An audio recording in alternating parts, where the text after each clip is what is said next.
Excellent. Okay, thank you. Move along to all of 5, the consent agenda. Can I have someone move approval of the consent agenda? Moved by Director Rainbow, seconded by Director Rich Jones. Anything to pull? No? All in favor? Anyone opposed? Motion carries. And any business arising from those minutes?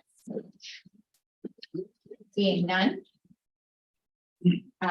Into committee reports and recommendations. Electoral Area Directors Committee recommendation of June 7th. We're at 7.1.1. We're discussing a request for decision on an OCP amendment bylaw 1776, electoral area B.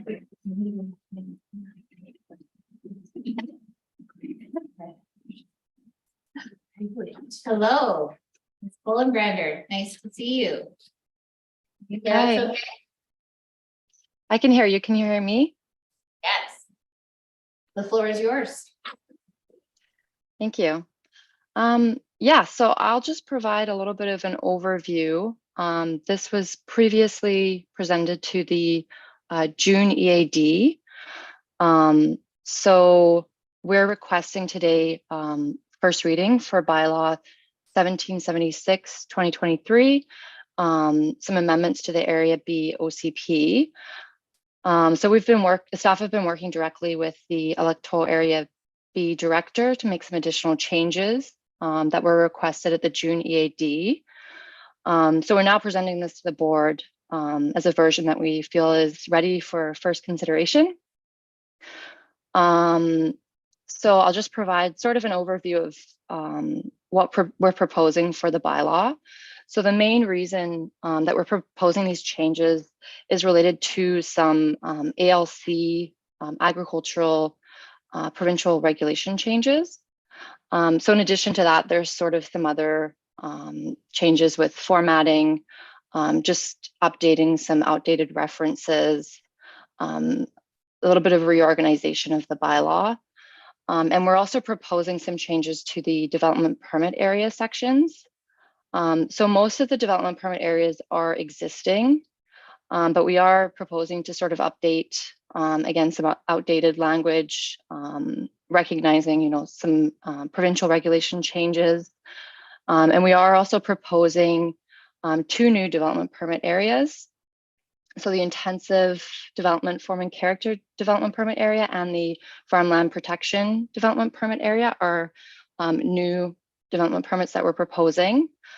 We are proposing to remove the medical marijuana facility development permit area as it's sort of an outdated development permit, but we are proposing to keep some of those guidelines or sort of add them to this new intensive development form and character development permit. And then that intensive form and character development permit would apply to industrial, commercial, and multifamily development that meets sort of certain criteria. And then just to speak a little bit more about the development permit areas, it did just come to my attention that there's some references to fees that are actually referring to an outdated version of the fee bylaw. So I just wanted to highlight that the farmland protection development permit area fee is actually $150, not $300. And there is an additional minor update required to the fee bylaw to recognize that the form and character development permit area will apply to area B as well as area D. So I think that's the majority of changes. The other changes are sort of things that were discussed at the last EAD, related mostly to things like natural hazards and parks. So yeah, I will open it up for any questions. Thank you. Any questions? Dr. Rich Jones. First of all, thank you very much for all of the extra time we've been spending on this, and we're getting pretty close. I would like to request when we're looking at the public hearing that we offer a hybrid. Is that reasonable, in person and electronic? And also, I see you have Russell Mack as an alternate, so that's terrific. The one thing I'm still a little bit stuck on yet is the development permit fees and the development permit application form. I've looked at it. So first of all, and I should have done this work before the meeting, this development application form and the fees, that's been set by bylaw previously, I would assume. Right? Brenda's nodding. And so, but it hasn't applied to Area B. Correct? Through the chair, we have a development notification and approval and fees bylaw that applies to all of the SLRD that has development permitted areas, which is Right. every electoral area. However, there is one permit called the form and character that is going to be applicable to electoral area B that currently only applies to area D. So we would need to just tweak the language in there to make it both applicable to B and D. So there's still some more tweaking that's gonna be done around that one. I'd like to be included in that. Yeah, through the chair, that would be through a separate bylaw. And so we would do that once this bylaw is amended, we would amend the fees bylaw. So when we're looking at this, this public hearing and this OCP and this first reading, for me, a pretty important part of that is these fees that are going to accompany the DPAs along with the form that's going to be required for anyone who's going to be applying for a development permit application. So I'd like that to be really front and center as part of the public hearings. Is that a reasonable request? Yeah, through the chair. The fees bylaw is a separate bylaw. And it's a standard application form that applies to all of our applications. So people tick whatever box is applicable. All of the fees are currently $150. That's meant to cover our staff time so that we're not subsidizing development. The only fee that would be different than $150 would be the form and character fee. And as there is very little commercial and industrial zone land in area B, I don't see that as having a very regular applicability. I think if we see that once every 10 years, it would be rare. And that fee is currently set at $1,000 plus $1 per additional square meter, as it applies to area D currently. And the idea would be that that would also apply to area B. Okay. I have a problem with the fees. When I see the development permit application form, I see it's not made easy for the applicant in terms of answering all the questions that are answered in the bylaw. So I see the applicant doing a lot of work in the form, but I'm not sure how we can justify these fees for staff time. Okay. So farmland protection DPA, if I just heard you correctly, that's going to be changed to 150 to be the same as the other ones. Why are we charging a fee for someone who's applying to upgrade a facade? We're charging people $500 to upgrade a facade. And we want people to improve their facades. Like I'm participating on Northern Development Initiative Trust, where we actually pay people for upgrading their facades to make things look better. So can I ask that question about the facade upgrading? Yes, of course, through the chair. That would be for someone that had an issued form and character development permit, and they wanted to say amend it to change the facade, because we'd have to amend their original development permit. So there would be a fee associated with doing that work. That there are registration fees associated with registering DPs at the land title office because they run with the land on title. Okay. So I don't agree with that, and I don't agree with the fees. I think the development application form could be made much easier for the applicant. However, I'm extremely happy with all of the other changes that we've made and all of the softening of the language. And I recognize that in particular, the agricultural components of this have been in the works since I came on the board, since the time of Mickey Macrae, I think. So those are my comments. Thank you for the recent updates on the park systems too.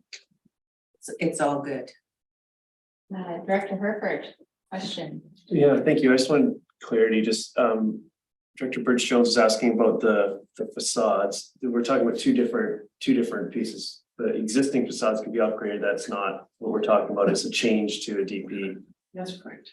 Okay, so that upgrade piece isn't, okay, and then with the fees, have we done any work to see how close we are to cost recovery on these as maybe this is a adjacent to? Sorry. Anyone can speak to that. I'm just, Tony, is there something wrong? Well, I thought I heard Director Needham say that the fees was quite completely separate from this amendment by law. So Okay, if it is, I'm just wondering if we need to be discussing it right now. right, Go go ahead. Just to that point, if bringing these regulations, the fees themselves live in a fees and charges bylaw, but if we bring in these regulations, these fees the fees in the fees and charges bylaw would be applicable here. So I think it belongs in this discussion, but where we affect that is in the fees and charges bylaw, is my understanding. I'm open to a difference to be corrected if that's. Director Needham? We haven't done a full-scale review of our fees bylaw for several years. It's probably somewhat in need of updating, just given, increases in inflation, et cetera, et cetera. So I just comment on the complexity of application, just for something to think about. And my perspective on that is that if you simplify the application, then staff needs to go back and ask for the details that they've stripped out of it in a future step. So which drives staff work and then fees to back that. So I think that there is a tension and a balance there, and to be conscious of, and perhaps area D that's been working with this already for I don't even know how long can maybe speak to the pros and cons of that, but that's the tension. If we streamline it, then there's a larger fee, and then we need maybe more capacity to do that. And often when we hear about delays in construction in process, it goes to the quality of the application. So if we're not asking for a high quality application, the whole process is going to take longer, be more onerous on our staff. And even if they fill out what's provided there to the best of their abilities, our staff are likely to have additional questions to what was supplied. So I know it's a new piece of regulation for your area, but I'm just with those pieces in balance. I'm comfortable with where we are, but I think that's the tension that we're trying to, or that's where there's a balance point in there somewhere. If it goes more streamlined in the application, then the fee, the staff work has to go up, and the fee needs to be associated with it. So just be cautious of how we proceed in that space. Question? Just that what I'm suggesting when I look at the development application form is what we've got is existing land use, right? And proposed land use. Okay, that's nice and simple. However, the number of questions that the applicant, and then it says, attach anything else that would be, so the applicant has to anticipate what the questions of staff are going to be. And I could see that might cause a lot of wasted time, both for the applicant and for staff.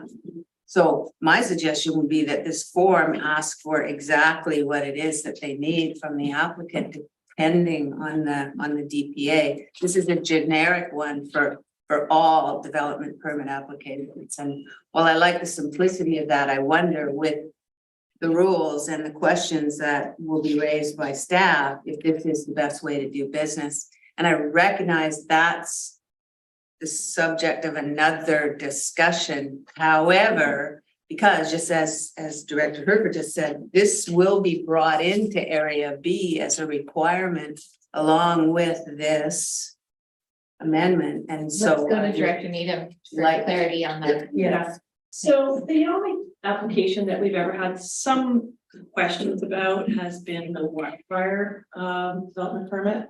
And in response to that, we created some sample permit Perfect. information so that people can sort of see what's expected of them. We also have separate guides for each DP that help people through the process. And it's anticipated that because each application is slightly different, that they're gonna need to have a little discussion with staff for the application, find out, what exactly they might need, and we help them along and answer all of their questions. So the whole point of our application is to be as simple as possible and to apply to as many applications as possible. And there is an expectation that there will be a discussion with staff and some questions along the way. If people don't submit exactly what we need, we let them know and we help them through the process. So that's very helpful, and could some of that be part of the public Public hearing. hearing, please? We can certainly mention that, but I think it's important in a public hearing to stay focused on the bylaw at hand. But we can mention that there is a fees bylaw that explains some of this information. Yeah. I'd like that a lot, because I feel like it's sort of hidden in this, and that it will be the subject of some questions. And so I think if we're ready for that, that would be just, let's try and cover it in the one hearing. We can't do that. I recognize that, but at least as a point of information, rather than having those questions come up. Maybe we can get some comms around these questions in advance of the public hearing that Director Rich Jones can share and feel confident that you're able to relay that information in advance of the public hearing so that the public hearing doesn't get distracted from the issues that are super important, but can't be part of that public hearing from a legislative perspective. Director Demare. Yeah, just on this topic, could there be a brochure made? This is the Director Needham. Could there be a brochure made on this whole topic? So you just mentioned a few things that are there. So if there was an actual brochure that could be shared publicly on to do these DPAs, these are some of the things that you can use that are in on our website. Through the chair, With I mean, I links. think that's possible, but we do have separate guides specific to each kind of development permit area. So that really helps people Yeah. along when they are Yeah. trying to do a DPA. That if you had one that had everything on it, all those guides, link to all those guides, or something you could share. I can certainly look into that. Okay, thank you. Thank you, Director Needham. Any other questions? Anyone?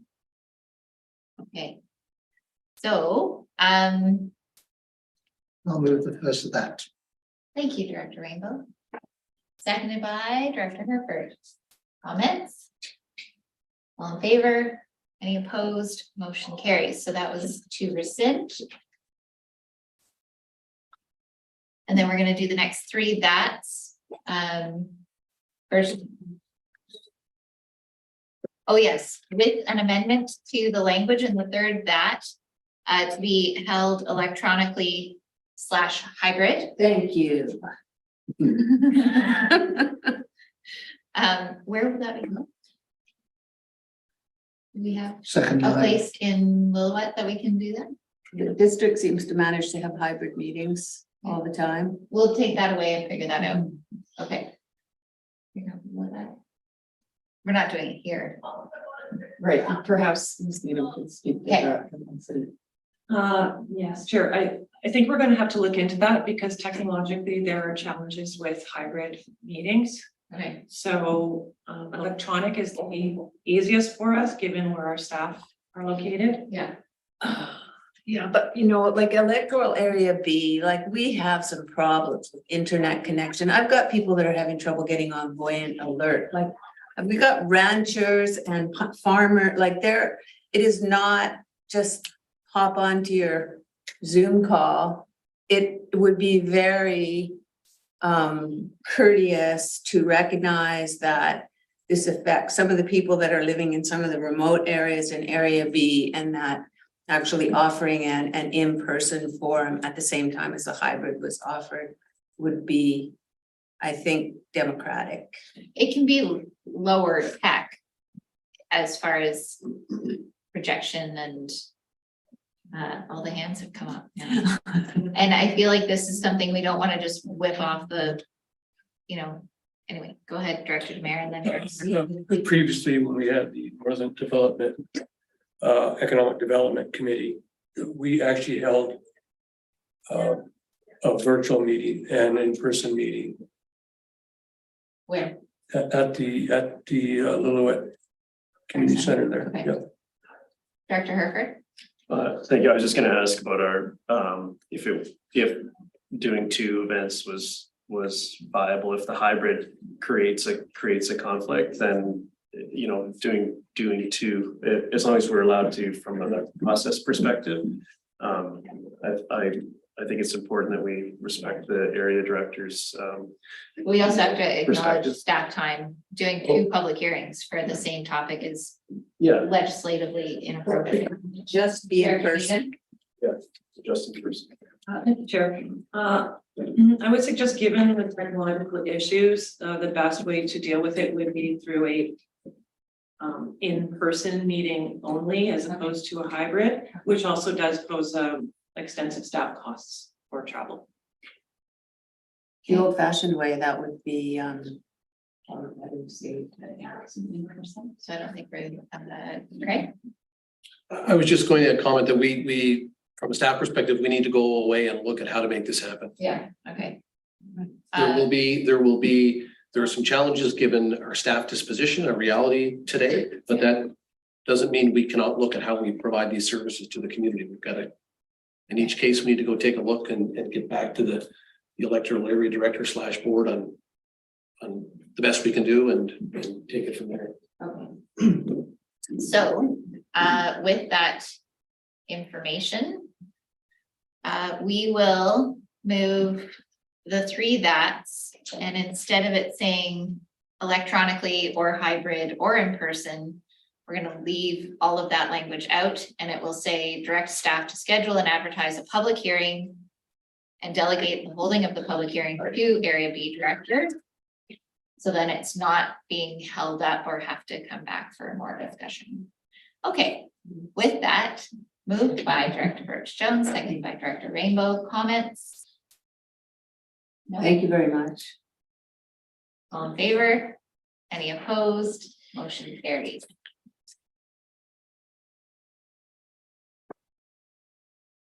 Okay.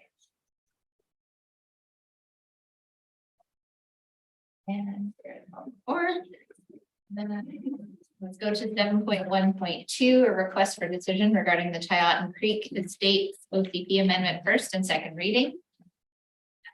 Here.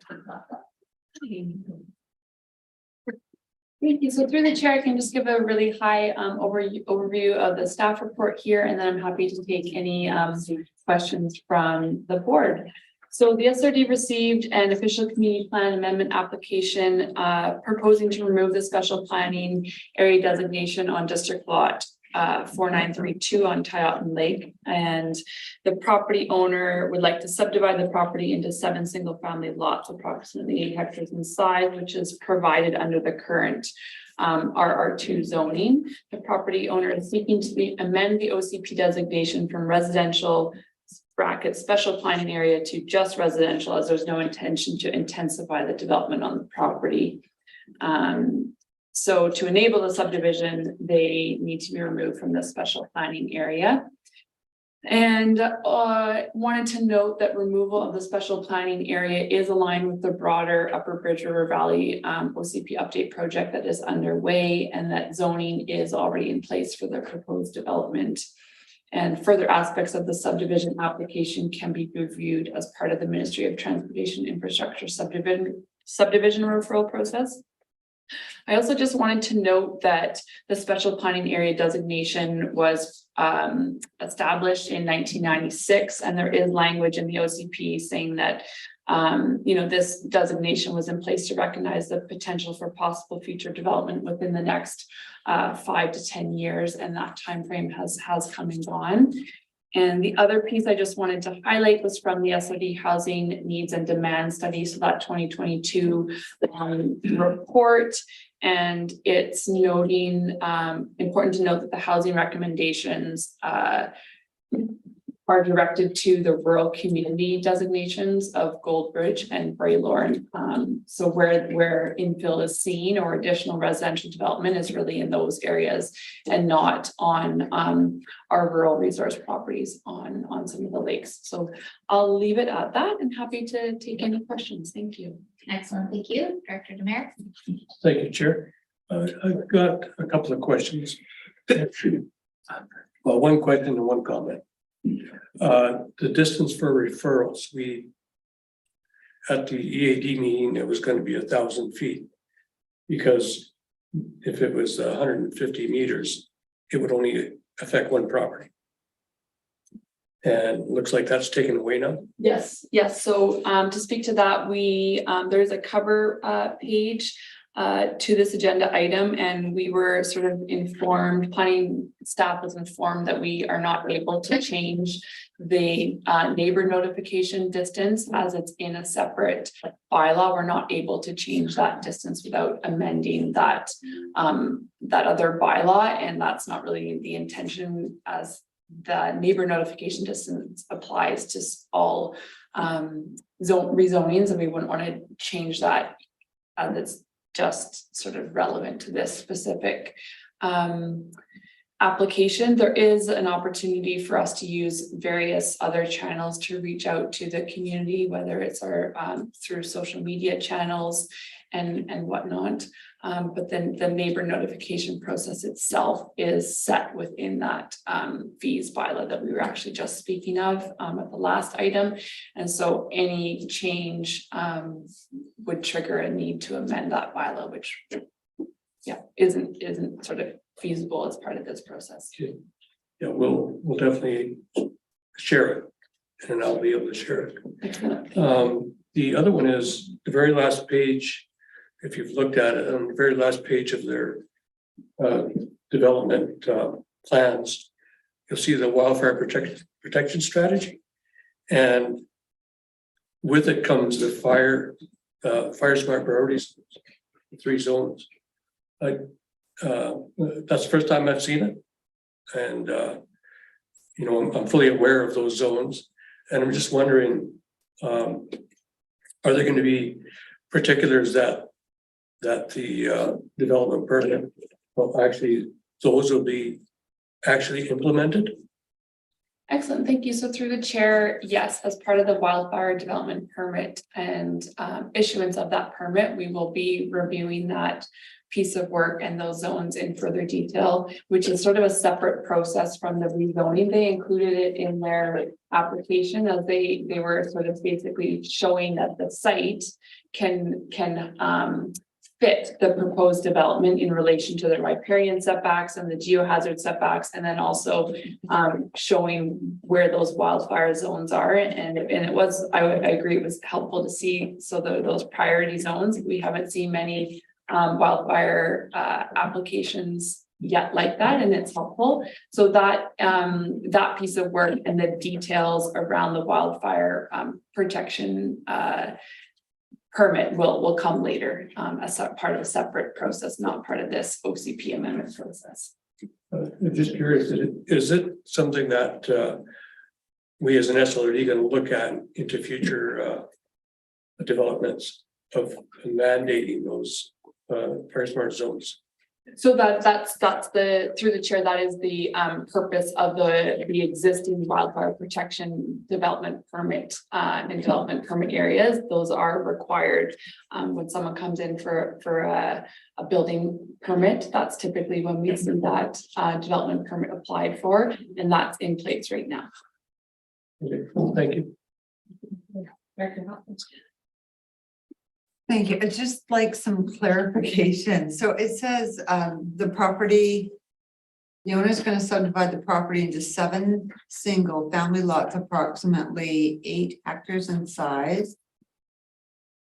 But then under the 7.15, it says, but this is under the Tyotin and Gun Lake, the minimum parcel area should be 0.8 hectares. So Sure, thank you. So through the chair, the zoning that's currently in place for the subject property is the RR2 zone that sets the minimum parcel size of 8 hectares. So that zoning will not, there's no proposed change to the zoning. The zoning would maintain. And then the policy that you've highlighted there in the staff report, that's basically showing the sections where this specific district lot has been referenced. As back in 1996, there was the potential consideration for smaller lot development, which would be that at that, potential of the 0.8. So the idea is that we're removing reference to this district lot. So we wouldn't be considering the 0.8. Exactly. all right, perfect. Thank you. Any other questions? Yep. All right, who would like to move this? Moved by Director Mayor, seconded by Director Mack. Comments? Can we move all 3 at once? Yeah. Okay, I'll move all 3. Okay, we have the seconder. Any comments? You've made the comment. All right. We'll call the question. All in favor? Any opposed? Motion carries. Thank you. 7.1.3.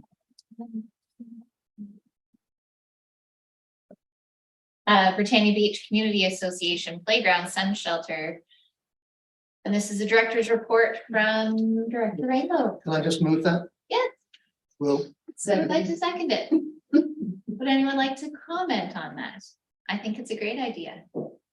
and I'm working with Omar on it, so Wonderful. we're proceeding. Thank you very much, Director Rainbow, for your work. I'll call the question. All in favor? Any opposed? Motion carries.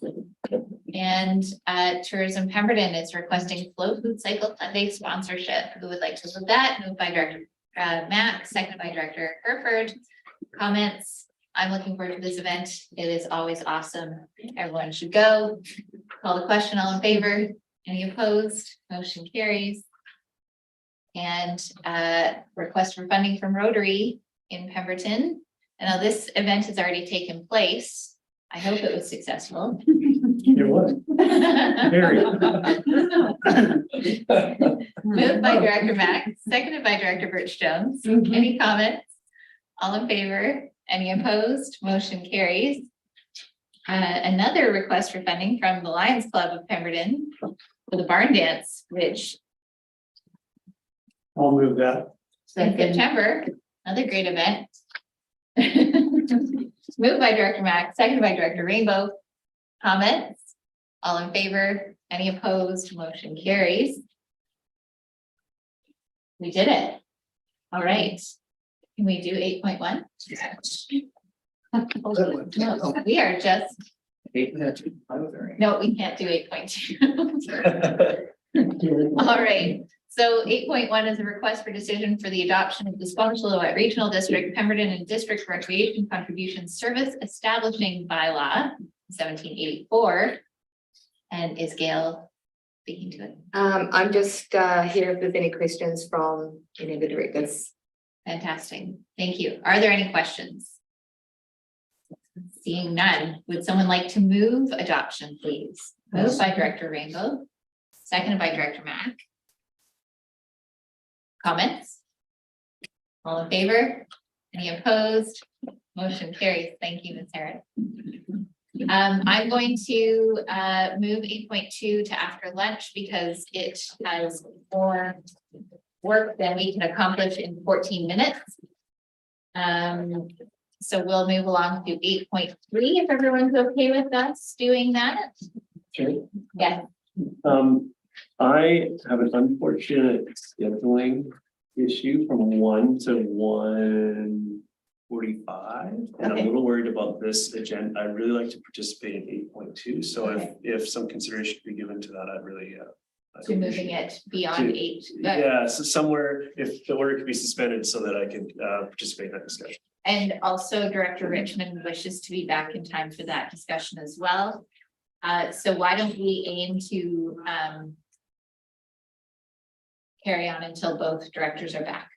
So no time necessarily, but we'll get there. Cool with that? Well, I just know that We have a delegation at 1 o'clock too. we also have people sitting in the audience from Tiger Bay. And if we could give them a time, Yes, that might be reasonable.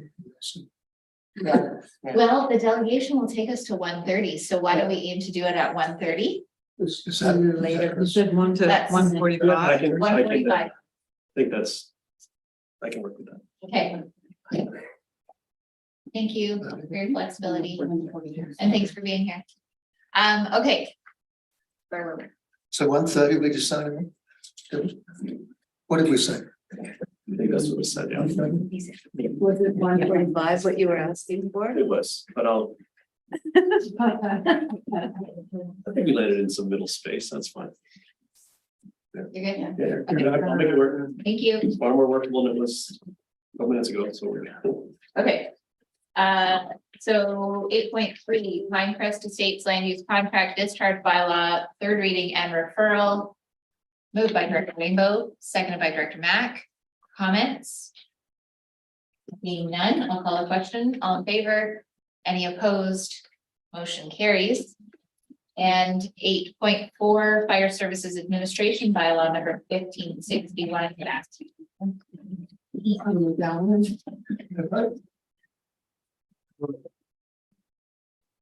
Yeah, let's go. Okay, thank you. I had some comments I'd like to make on that. Wait for the staff to get here. Right, okay, let's go. Yes. Yeah. Okay. Oh, that's an idiot thing.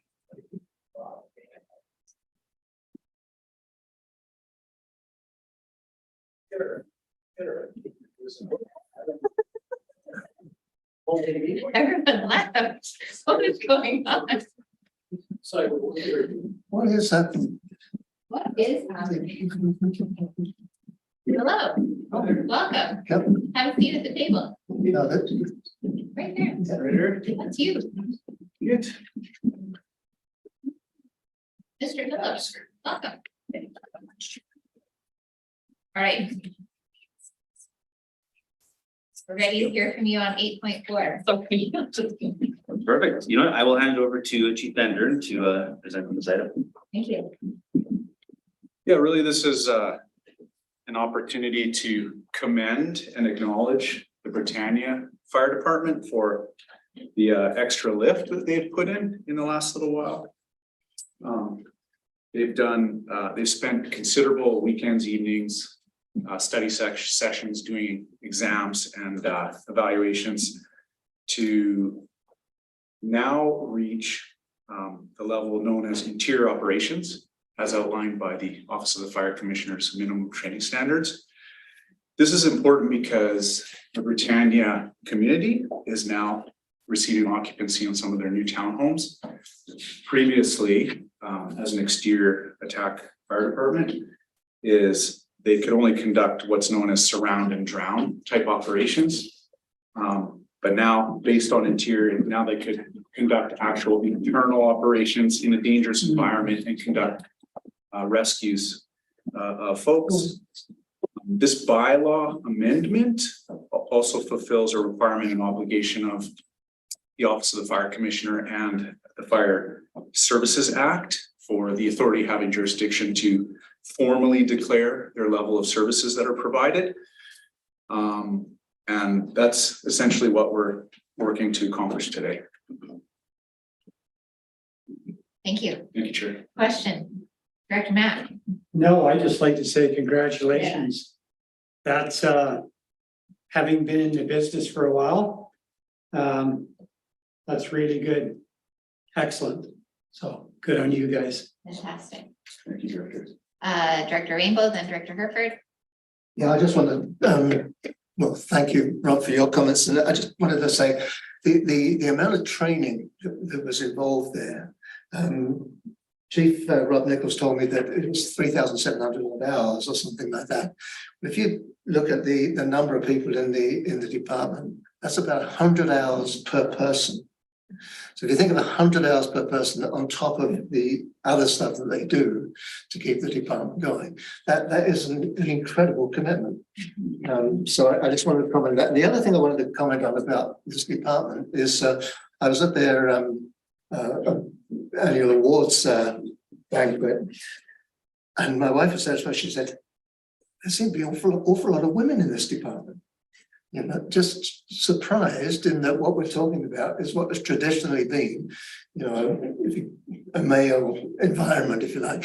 And Chief Nichols tells me that about 45% of our of the VFD are women, which I think is commendable.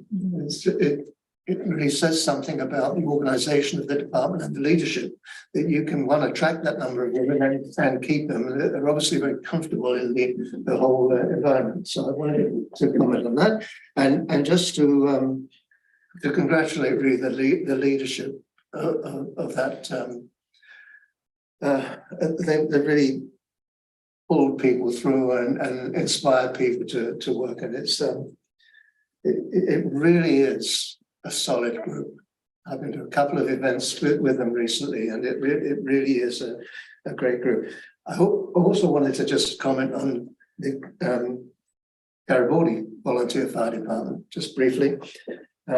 They've also increased training. They're not at the level of the interior attack yet. I'm not sure if they want to do that, but they certainly have done more training recently than they had done in the past, and they should be recognized for that.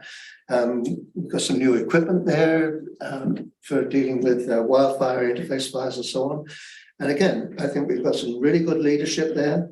Dan Ross, the chief, is a professional firefighter, and he's really focusing on improving that department. I think we're really lucky, we, the SLRD, and the communities involved, really lucky to have those two departments. I think they serve their communities really well, and if that can find its way back sort of from this meeting to those departments, that would be great. Thank you. Thank you, Director Herford and Director Demare.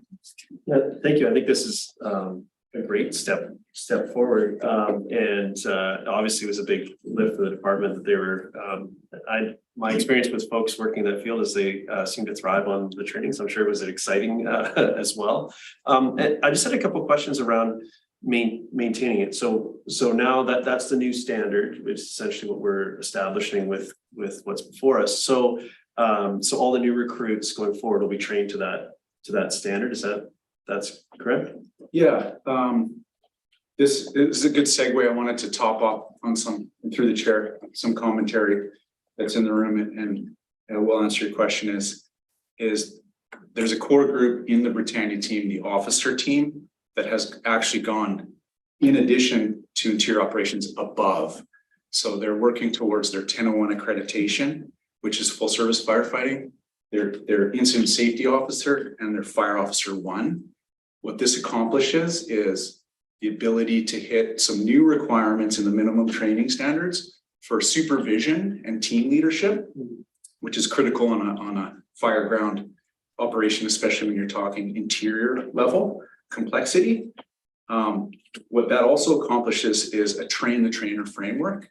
So there's been this increase in the training budget to get to this level, but now the department will self-sustain over time. So really the officers will be able to teach the new recruits first up to exterior, which takes a while, and then eventually interior. And so that is a new opportunity for people coming in, which is also a draw for new recruits. But it should be noted too that within the new minimum training standards is you don't need to do it all the time, is you can have actually specific functions, is you can just be an apparatus driver operator and a pump operator. If you're someone who isn't comfortable with the first aid piece or might have a disability of some sort, you can be a truck driver. There's also various functions within the new minimum training standards, which also helps diversify the team, but also to not intimidate people into firefighting. So that's a piece as well. Just to follow up, thank you for that context and from your answer to my first question, I think I know the answer to this one, but I'm curious about how much the level required. My experience with the volunteer fire departments, there's a certain level of turnover given the nature of the work. This standard that we're setting is we're not in danger of not being able to achieve it if we lose one member of the volunteer force or something like that. You speak to that space. Sure, and it is a very insightful question. Recruitment and retention is always a concern in the volunteer service. One thing I'll state is it's not normal for a voluntary fire department to reach in tier as it is because of the amount of effort needed to be put in by its membership and the sacrifice. Recruitment and retention is always a challenge. Britannia has been doing good from an equity, diversity, and inclusiveness perspective. There's naturally work to do there. There's a cultural gap to fill, but succession redundancy is a focus. And so the officer training, the fire officer one, the incident safety officer, and the 1001 are great, and it is a draw for people that are hungry. But to be fully transparent, there is a succession and redundancy concern always. If the fire chief decided it's too much and he wanted to retire, and a deputy chief was burning out and thought he wanted to go take a leave, it is a concern. And the department's constantly evaluating and trying to funnel people into the leadership ranks, but it's not ideal in all situations. But is there a risk to setting a standard that it can't sustain? Like, how close to the line are we of being able to, like, if we lose one person, do we lose the ability to deliver the service that we're certified? That's like, I'd like to understand that a little bit. I'm supportive of this whole direction. I think it's great. I just really appreciate the context if it's available. Well, I wouldn't say, I think we have good redundancy, a decent level of redundancy. It's hard to say. What I will say too is I'm undergoing the fire services review project, which everybody knows, and I'm doing a complete comprehensive analysis end to end of the SLRD fire services, and it is a mixed model.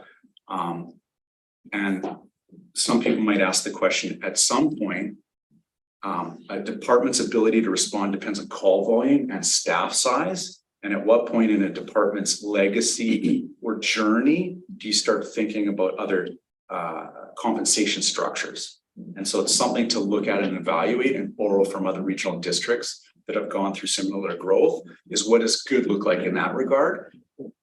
It's something to sort of talk to membership about too, say, hey, what is the draw for you to the volunteer fire service? Sort of the old school mentality was of volunteers is they're in it to serve their community, and that's very much still a piece. But the reality is the demographics of the folks moving into the corridor aren't necessarily the types that are going to put their hands up for volunteer firefighting. So some creativity is going to be required. And so as a part of the outputs of my fire services review project, I'll be putting recommendations forward in that regard. Sorry. Go ahead. Thanks, Chair. If I may add, I would also say, and maybe Chief Bender can speak more to this, but I know Chief Nichols of Britannia Beach Volunteer Fire Department, they've been quite successful the last year in terms of recruitment. I believe there are 60 recruits at the awards dinner the other night. So they are focused on that, but I do think that this is a risk for any volunteer service, and it is a risk that our organization needs to continue to keep our eye on and come up with strategies to address it. But I know Chief Nichols is very much, and they put a lot of effort into recruitment and kind of showing what the department does in the community as well. Director Mary, you had a question? Yeah, well, first, congratulations to the Britannia Beach Volunteer Fire Department for getting that accreditation. I've just got some questions regarding their first responder training and low angle technical rescue and vehicle extraction. So it looks like they're accredited for all those, correct? None of this is actually accredited. So I would delineate fire services training in 2 sort of camps, is accredited, and there's 2 accreditation agencies, IFSAC and Pro Board, and then there's certified. So by certification, I would refer to that as hitting all the job performance requirements that are laid out by the National Fire Protection Association. In terms of the interior, all the JPRs are hit as laid out by the Office of the Fire Commissioner. With the first responder for Britannia, there's a licensing board, provincial licensing board called EMA. And so Britannia, one of the key requirements is 70% of their membership needs to take, it's a 7-day first responder course for that department to be then declared as EMA first responder. And Britannia is that, and it's a 3-year cycle. The membership has to redo the course every 3 years. In terms of low angle technical rescue, rope rescue can be divided as low angle, which is up to a certain slope, then high angle, which would encompass suspension, and then there's technical, like tower crane, confined space, and there's a third one that I don't recall at the moment. In terms of the low angle technical rescue, Britannia has done training. They had an organization called Dynamic come in and do, I think it was 2 weekends of over the bank technical rescue training to hit all the JPRs that are laid out in whatever that NFPA standard is. I don't recall it, but that's how it's fair and safe for us to declare low angle technical rescue in this declaration, in this bylaw. But one of the keys is by stating low angle, it means low angle only. It means that the Britannia Beach Department shall not do anything that is steeper than 35 degrees technically, or that could involve suspension. And that's a part of the intent of the declaration. It's up to and only. So regarding electoral areas, rural areas, be able to do all those. When you're doing your fire services review, I'm sure you're looking into all that. Absolutely. And I think the secret will be trying not to do everything all the time and compartmentalizing the services offered to what suits the needs of the community, and the training available and the funding that we have, the 3 together. Not trying to do it all, but do what makes sense. And that depends on the. Because no matter what happens in our area, it's basically an hour and a half, 2 hours, 3 hours for any responders to come out other than BC ambulance. And whether it's road rescue from Lillooet or whatever it may be. So we're always the first responders to anything that happens there, the people in the community. And I'm looking at the Braylor Fire Department and the Goldbridge or in the Gun Lake Fire Department to be those key people and providing them with all the training that's required. And I'm particularly looking at this program here because we are the first responders, no matter what. Whether it's a wildfire, yeah. We're gonna have that conversation when we talk to the fire services review. We're only talking about area D and adding interior fire to the conversation. Thank you. And we're now like into lunch.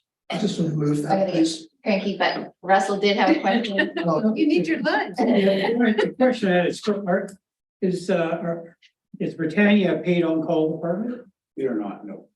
They're fully volunteer this time. So that's something that they should be moving towards as quickly as possible. Same with Garibaldi, everybody. I know when I was the fire chief here, that's the first thing I implemented was a paid on-call fee, and started out low and then built it up. Same for training nights. You get paid to come to train. That's a big incentive, and it shows that you respect the time they're putting in. Anyways, that's it. Thank you. I'd like to move the first First, second, and first, third. second and third reading. Moved by Director Lebo, seconded by Director Hoppel. I'll call the question. All in favor? Any opposed? Motion carries. And can I have another motion to adopt? Moved by Director Rainbow, seconded by Director Pettengill. Any comments? Thank you for your work Thank you all. Thank you, and Chair. your entire department. My comments about leadership reflect on you too as well. Absolutely. All in favor? Any opposed? Motion carried.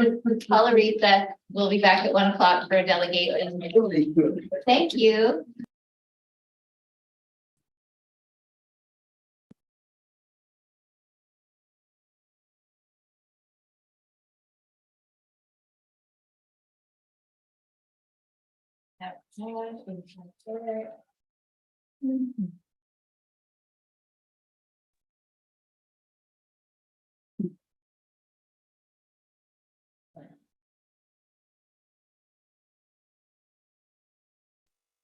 All right.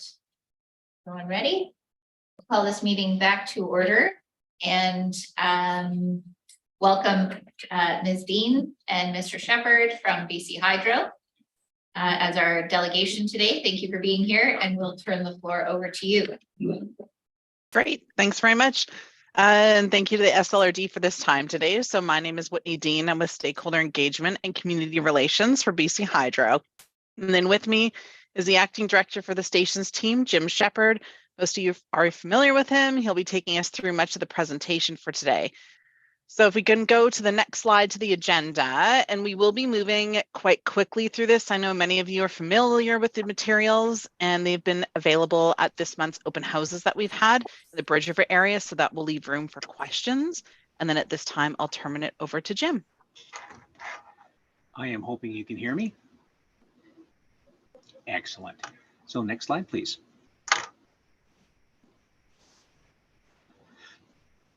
Okay, we're going to skip over this slide. We've actually gone through it a number of times over the times that I've done this, but just sort of keep this in a reference in the back of your head where the BC hydro facilities are and where they are within the overall Bridge River system. So if we can go into the next slide, please. I'm going to have to do some work on my, here we go. I don't know if you can actually read this slide, but this is actually a very, very high level overview of the main projects we're planning in the region over the next 10 years. When you take a look at the slide, you can actually see them fairly a lot better. But we're actually going to be going into a lot more details on the main projects that are on this slide in the rest of this presentation. So we can go to the next slide, please. Okay, this is one of the projects that we're working on right now, and this is the Seton bypass. This is just a conceptual level representation of what we're doing on the project. So you can see what the bypass sort of goes in parallel with the power canal and with the powerhouse itself. So next slide. So the Seton plant is one of the last in the Bridge River system to be updated. The only one after this will be LaJoy. Generator's been running for 67 years. Well, the turbine's been in place for almost 46 years. We're going to need to replace the generator and the turbine, but you know, if we're going to do this, it's going to take us a significant outage, almost 12 months. And this is actually too long as it affects the water flows within the Bridge River system. If we can't pass the water through the power canal, it has to go spill either at the Seton Dam and the Trezagi Dam, and that's going to basically affect the lower Bridge River and the Seton River. So the solution to this is actually to create a bypass of the Seton generator, and we just showed you that in the last slide. And this will allow us to bypass the unit where necessary and replace the unit in a realistic schedule. This is actually a quite extensive process, or project, I should say, and we're going to have to take this over to the BC Utilities Commission to approve it. So we're looking to take this project to the BCUC, I think it's around December of next year, and we're going to be completing the work in 2027. So next slide, please. Here's another project that we've actually done a number of times here. This is actually the LaJoy Dam Improvement Project. We're going to be doing work on the dam to allow for a full reservoir level. This is versus the current lowered level in the facility. Another project is going to BCUC, and we're looking at starting this work in 2027. Next slide, please. I think we've presented this forward. This is just an overview of the work that we did at the drawdown in April of 2022. So next slide. So here's some of the upcoming work we're going to be doing, and probably the ones in the region we'll see. There's going to be some site investigations that include some drilling on the dam itself and field studies. And as for the access and accommodation study, Whitney will be actually talking about this in a future slide. Next one, please. Just quickly on the Bridge River 1 generators, the project was approved by the BC Utilities Commission last October and by our board in May. The contract to replace equipment is being finalized and should be awarded sometime this fall. We're going to be starting in work in 2026, with 1 unit per year being completed, with the final project being done in 2030. So 26, 27, 27, 28, 28, 29, and 29, 30. And the reason for doing it that way is each one of these units has about 15 or so CMS, cubic meters per second, going through it. So if we do them at the same time, we just don't have the capacity to pass water through the Bridge River system, so we'll have to spill, and we don't want to do that. So next slide, please. We've also got some work being done on the penstock, internal recoding and upgrading of the foundations for the Bridge River 1 facility. The foundations are being worked on right now, with the work being completed next year, while the recoding project is happening in the future, completed in 2033. Bridge River 2 is done. So we've completed all the projects on that facility and hopefully good for another half century or more. Next slide, please. Okay, this is the project that people in, especially around Lillooet and beyond, will be seeing the most of in 2025. This is the Bridge River Transmission Project. We'll be upgrading the line from Bridge River to Kelly Lake. This is mostly to repair the damage due to the fire on Santa Claus Mountain that happened before I started at BC Hydro, and to allow the work, to allow the line to work at 90 degrees Celsius, and that's the ambient temperature plus the heating effect of current flowing through the line.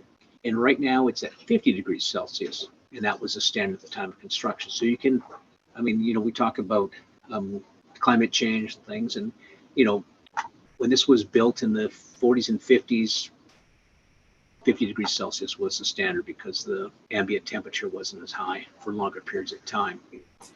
We're also doing a transformer replacement at Bridge River Terminal Substation. We're replacing some old transformers, and that'll be completed this winter.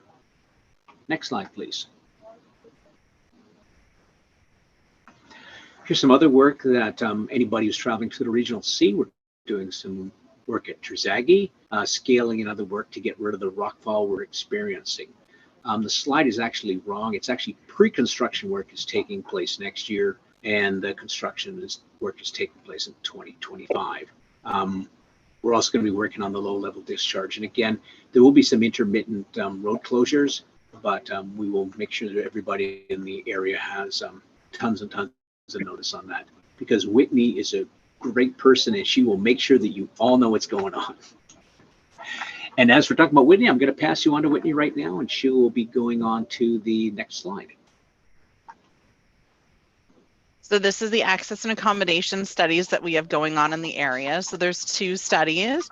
Many of you have gone through some of our engagement meetings and our open houses as well. One study focuses on the Bridge River project. So that includes Terzaghi, projects at Bridge 1, and also Seton. Then the other study focuses on LaJoy, but both studies are running at the same time. We have our consultants who've been running the study. Currently, they've been doing desktop data collection.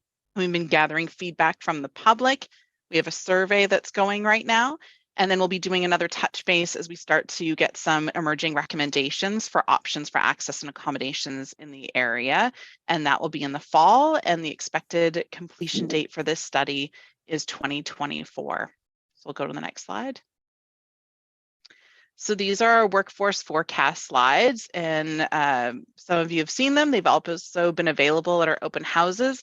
So this looks at our long-term forecast. You can see it starts January 2024 and runs until 2032. This slide is for Lillooet.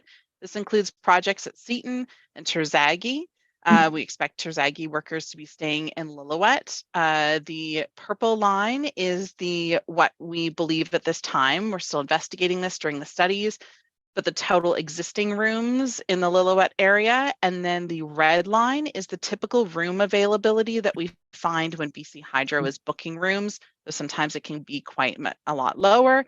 You can see the peaks in the area and that spread that's between the red and the purple lines. So that's what this study is looking to looking for options and recommendations as we move forward, and we're wanting to make sure we're in line with community values as well, and gives a chance for communities with these numbers to help plan as well for themselves. We'll go to the next slide. So this is Seton Portage. Most of this work is the Bridge 1 work that's happening. That's why you're seeing those peaks. That's when those outages are happening for each of the units. Total existing rooms and the typical room availability is about the same, as we are the main presence in that area and use the local hotel for the most part in that area. This, of all the slides, is probably the most certain of all of them.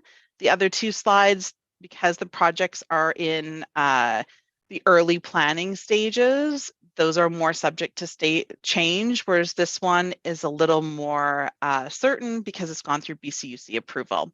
Also for this slide as well, I want to make sure you're aware that includes the penstock recoding project as well that's happening at the same time. Next slide. And then this is for the Upper Bridge River Valley. This is mostly the LaJoy Dam Improvement Project. And I would also just add, for all the slides, we have included maintenance projects, smaller projects that are happening, regular operations as well. So it doesn't just include the capital projects, but of course those are the ones that have the main impact and are giving us these larger numbers. You can see that the peaks are really starting with that pre-construction, starting around 2027, 2028. That's quarry work, and also building of the camp. And then we're going into 2029, 2030 with those higher numbers as well when construction of the dam is happening, or upgrades to the dam are happening.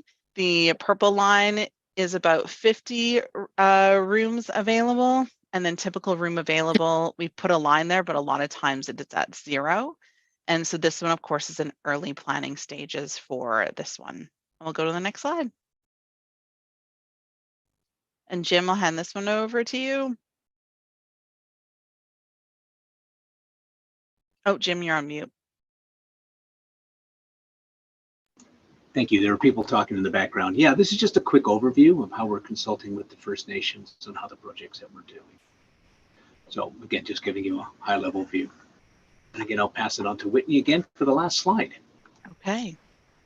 Which will give us time for questions. So communications, we've had local advertisements out, especially when it came to the open houses. We've had 3 of them, 2 in person, 1 in Lillooet, 1 in Goldbridge this June, and also a virtual open house as well.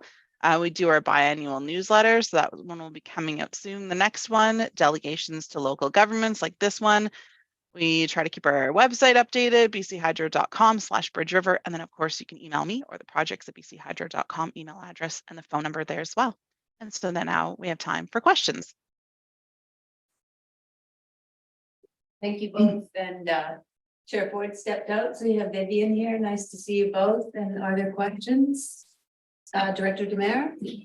I'd just like to make a comment that both the public open house that we had in Goldbridge and the virtual public open house were both very well attended. Thank you for making sure that we had a virtual session. Whitney? Thank you for helping us with the attendance too. It was much appreciated. And thank you to everyone for their time coming out to them. It was really great to talk to everyone. Director Rainbow, and then Chris. Yeah, thank you. This is a multi-year, multi-million-dollar project, and I'm just curious, when it's complete and it's in full production, what percentage of your sort of total production in BC does this represent? You know that? Sorry, you're talking about the energy production or the energy production from the Bridge River system? Electrical production, yeah. Yeah, I know that I think we were somewhere between 5 and 6% of the total energy production in the BC Hydro system comes out of the Bridge River system. Thank you. Chris? Yeah, just a curiosity, the bypass in Seton, is that to be strictly a bypass, or is there sort of generation, a turbine or something in there as well? It is strictly a bypass. Right now, it's strictly a bypass. I don't think we've looked at anything having to do with generation. We're really just trying to make sure that we don't have to spill large quantities of water either down the Seton River or the Lower Bridge River. Thank you. Thank you. Can you just explain the difference between, in the transmission lines between the 50 and the 90? Well, again, it's just a design standard. In the 40s and 50s, when we put in the transmission line, the standard was, if I remember correctly, and I'm kind of squeezing my memory a bit, was 50 degrees Celsius. So that means the ambient temperature, the outside air, you know, what the environment is right then, and then the heating of the transmission line due to the current flowing along the line. So that those two together equal 50 degrees Celsius. Right now, we're finding that 50 degrees Celsius is inadequate as a design level, especially in the Lillooet area where, you know, in the 40s is not uncommon. So that means that the line is actually at 40 degrees Celsius because that's what the ambient temperature is. So there's no additional ability for that line to transmit current because it's too hot already. So that's why we're pushing that up to 90 degrees Celsius. So that gives a good 40 to 50 degrees Celsius for line heating due to current flowing through the line.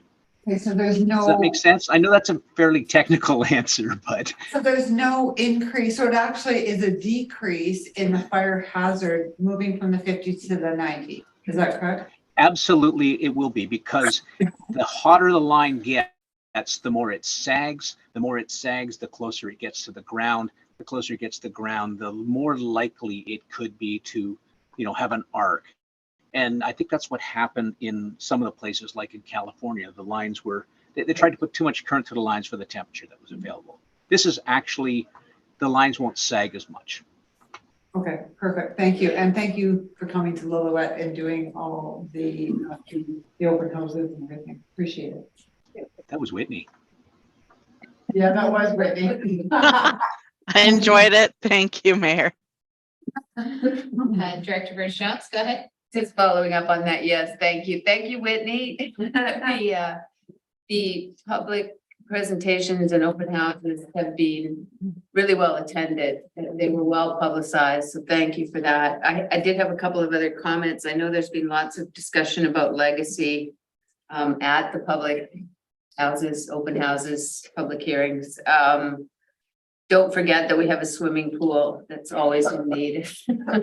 And housing, anything that can be helpful to the shortage that we have for affordable housing is of course appreciated. And I know we have a potential partnership with Shalath, and we're pretty excited about that. We're actually going to hear about that a little bit tomorrow from Shalath Development Corporation. And finally,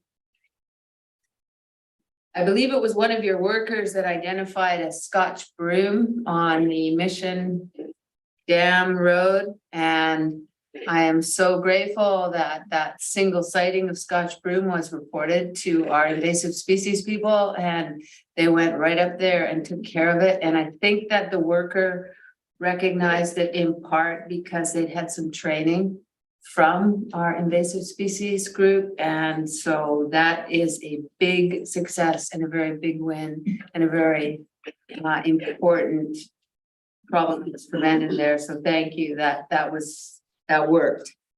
And we're all grateful for that. I'm happy to hear that. No, that's fabulous. Thank you. Other questions? No? All right. Well, thank you both for being here today, and thank you for your engagement with our communities. It is so important for people in these areas to understand the work that you're doing. And we're lucky to have you. Thank you. Thank you. Thanks very much for your time. You all have a great afternoon.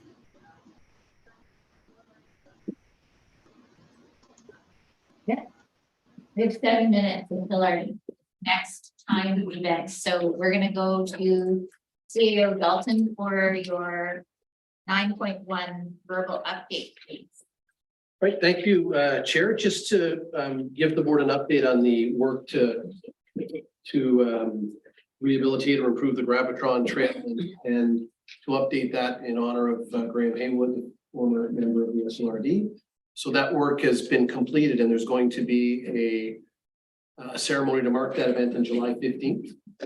We wanted to make the board aware of that date, if they're able to save that date in their calendars, and there will be a press release coming out shortly, and a report back to the EAD committee in July, because it was the EAD committee that I believe allocated $12,000 towards that project, and so yeah, that's an update for the board. Thank you very much. Any questions? Go ahead, Director Rainbow. So what exactly is planned for the 15th, right? A ceremony of some sort. I don't have the details now, but we'll share the details with. Likely be at the trail. Yes, yeah, and there's there'll be a press release coming out shortly from the entities involved in doing that work and conducting the ceremony on the 15th. Okay. Any other questions? Seeing none? No. We're still 6 minutes to 1:30. 9.4 is a quickie.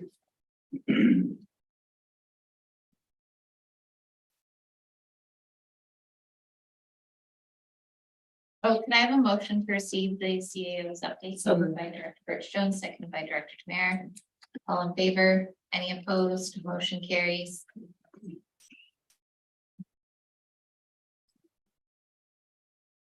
You want to do 9.4, Director Rainbow? This is the request for decision to support the Fire Smart Community Funding and supports funding stream. Is that what you meant? Yeah. Yeah. Okay, do you want to move it? All three bats, yes. Okay. The first two. Just the first two. Just the first two, sorry. That's okay. A seconder, Director Pettengill, comments? Did you want to speak to it, Director Rainbow? No. Or you're just happy. Okay, I just want to do it. you just want to do it. All right. I'll call the question. All in favor? Any opposed? Motion carries. The next step. I'll move that. That one too, seconded by Director Demarais.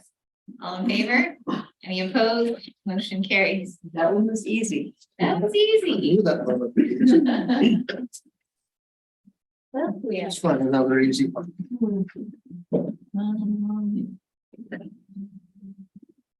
Appointment of deputy finance, 9.7. Easy. Just freestyle on through. Yeah, we'll recess for a couple minutes. Oh, okay. At ease, everybody. Like till 1:30?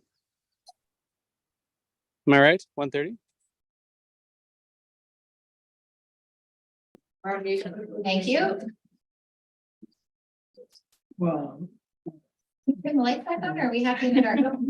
Happy. Are you at ease? I am. We'll leave it for Director Birch-Jones.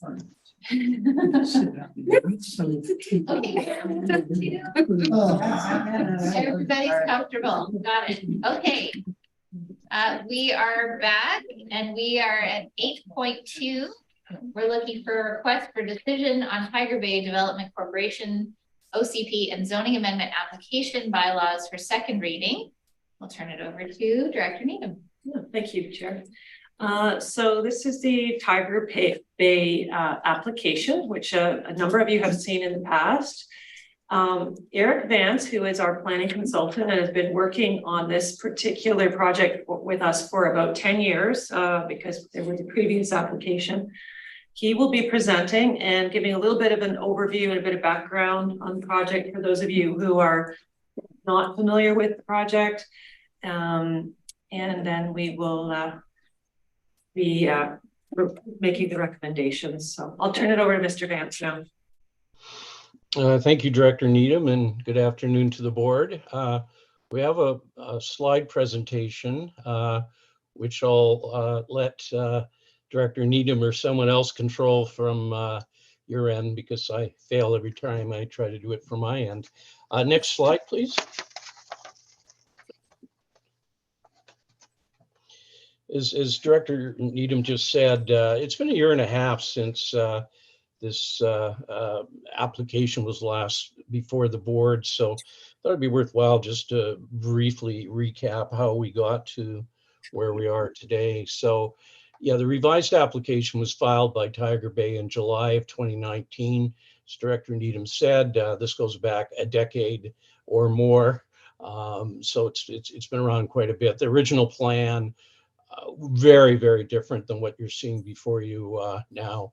So with the revised application, there was 5 staff reports to the board between 2020 and December 2021, which is the last time the board saw this.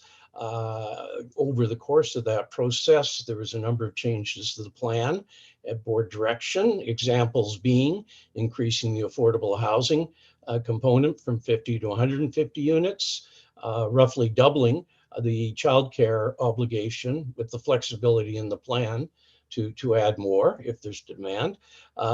Required commercial floor space also increased by about 20%, again with the flexibility to add more. Transit hub conceptual plan was prepared.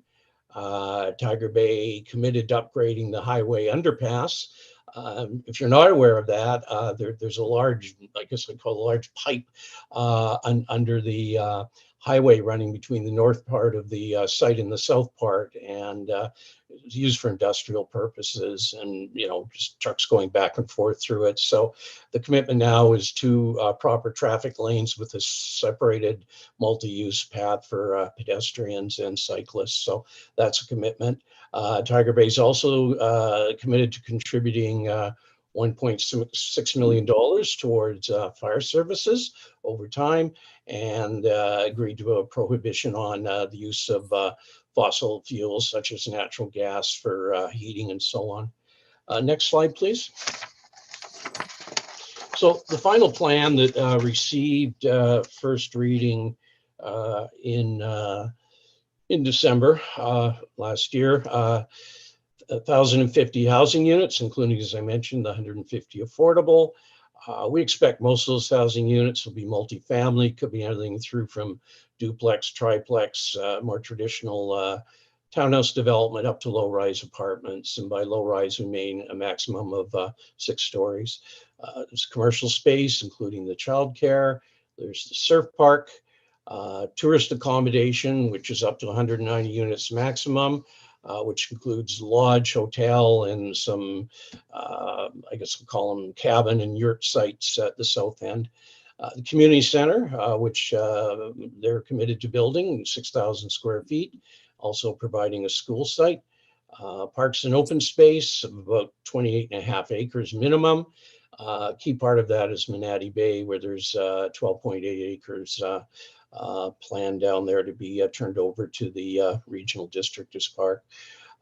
Commitment to trails and paths, including a connection to North Britannia, and CN Rail pedestrian overpass from across the rail tracks from the north side to the, or it's really from the east side to the west side to access Manatee Bay for visitors. Next slide, please.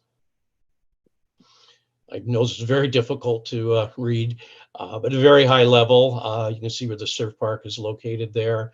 Most of the commercial and one of the hotel is located up at the northern end of the site, as is some residential. Then the middle part of the site is all residential. Have the school site, community center and playfield site there, and then crossing under the highway to the south side there, there's some townhouse development planned in there, and the rest will be the tourist accommodation, small lodge on the waterfront adjacent to Manatee Bay, and of course then Manatee Bay Park itself. Next slide, please. Yeah, this is just showing again at a very high level the parks and open space and the pedestrian plan. Those concentric circles you see on there was something that came up from the board some time ago, where there's a question asked about how walkable the community is. And I mean, from one end to the site, probably be about, as I recall, a 20-minute walk or so, but for most people, to certainly be less than that. Next slide, please. And this is showing the environmentally sensitive areas, which includes the 4 creeks that run through the property, and of course the waterfront itself, including at Manatee Bay. Next slide, please.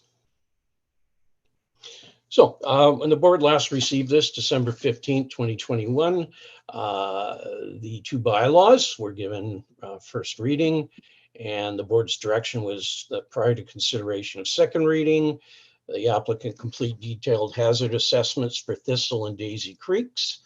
Gravel had already been done in Gravel Creek. Prepare some protection DPA mapping and guidelines, which has been done, and taking the term sheet that was approved by the board at the time of first reading, turning it into a proper draft development agreement. Next slide, please. So after first reading, the application was referred out to a number of agencies, the results of which we've included in the staff report. Some very extensive comments, which we've tried to address. I think certainly the most significant, and this is why it's taken the most time to come back to the board, were some issues raised by Vancouver Coastal Health, who had concerns about water quantity and quality.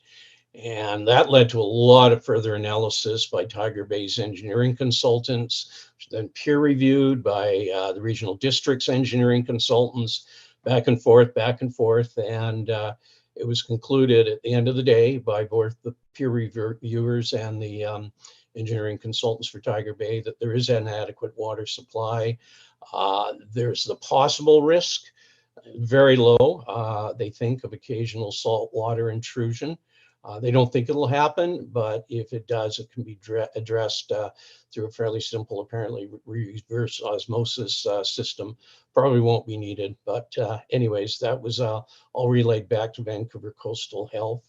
And they'll be involved throughout the approvals process of the development anyways, so they're not signing off at this point. They're just providing their initial input. But the other thing that came out of all this work that was done is there's a commitment now, which is in the development agreement, to what I think is a leading edge water monitoring and reporting program that'll carry out through the entire development, which probably has a 15 to 20 year build out, just to watch how things are going. So that's a commitment from Tiger Bay in the development agreement. Next slide, please. As I mentioned, one of the conditions of second reading was the hazard assessments. Those have now been completed to the satisfaction of the regional district.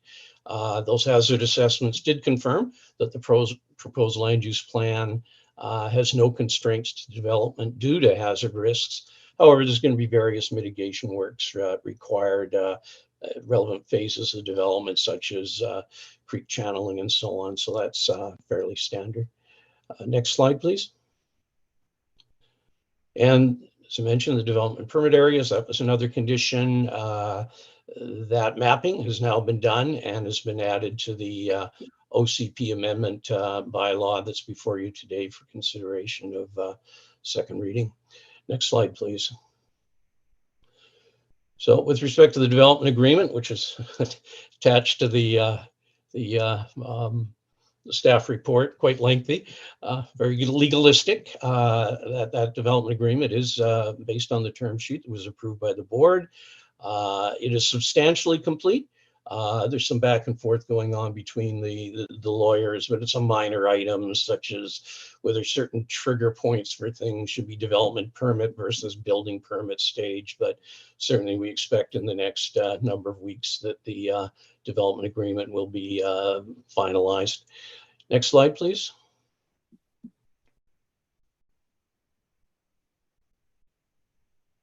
So again, just to briefly summarize the development agreement, because there's an awful lot in there. There's 4 major phases to the development, and a number of the commitments are run throughout all the phases, such as parks, paths, and trails, because all phases have them. The financial contributions to fire services. Others are phase specific, and these are just some brief examples. The connection to North Britannia sewer plant has to happen as part of phase 1. At the same time, the multi-use path connection in North Britannia will be constructed alongside or over top of where the sewer line is going. Board adoption of the housing agreement bylaw will be part of phase 2.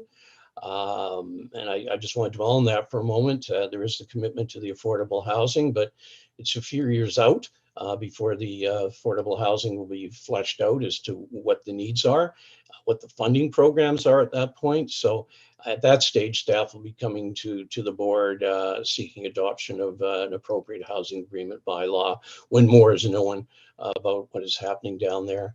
The other key point in phase 2 is Tiger Bay's original plan included housing at the top of the slope. If you can envision the site, they've now removed that housing from up there, and they're dedicating an 80-meter wide corridor for a future highway bypass of Britannia, if it ever comes to be. But they're committed to doing that dedication. Next slide, please. Also, phase 2, dedicating Manatee Bay Park to the regional district, dedicating the playfield and community center / school site, pedestrian overpass of the CN rail would be phase 3, which would allow safe and appropriate access to Manatee Bay Park. Playfield would be constructed phase 3, and then the community center would be constructed in phase 4. Again, these are examples. There's many more things in the development agreement. I think that's it. Next slide. Oh, pardon me. Yes, recommended resolutions. So the recommendation in the staff report is second reading of the 2 bylaws and referral to public hearing, that the development agreement be finalized and ready to register on title as a condition of adoption of the bylaws, and that Tiger Bay make an initial contribution of just over $480,000 for fire services as a condition of adoption of the bylaws, with more contributions to be streamed out over time as development occurs. Next slide. Now we're at the end. Okay, thank you for that. And Director Needham and I would be happy to answer any questions that the board might have. Excellent. Thank you very much. Questions? Director Herford? Thank you. I was curious, in the presentation there, you spoke about the timing of the park dedication and the overpass, and those come in different phases. And I was wondering, does that represent the time needed to activate that park? Or I'm just worried that we're creating demand to get to that spot without the reasonable without the safe and legal way for people to do that. What was the consideration there? Just those 2 pieces seem to go together. Through the chair, excellent point, and a lot of discussion on exactly that back and forth with Tiger Bay. I mean, they committed that they would turn over. Well, as you know, Manatee Bay, even though it is in private hands right now, is already used by many people. They made the commitment they would turn it over at phase 2. It could be phase 3. They just thought they wanted to turn it over sooner rather than later. In the development agreement, what we said is the overpass would be in phase 3 or possibly earlier.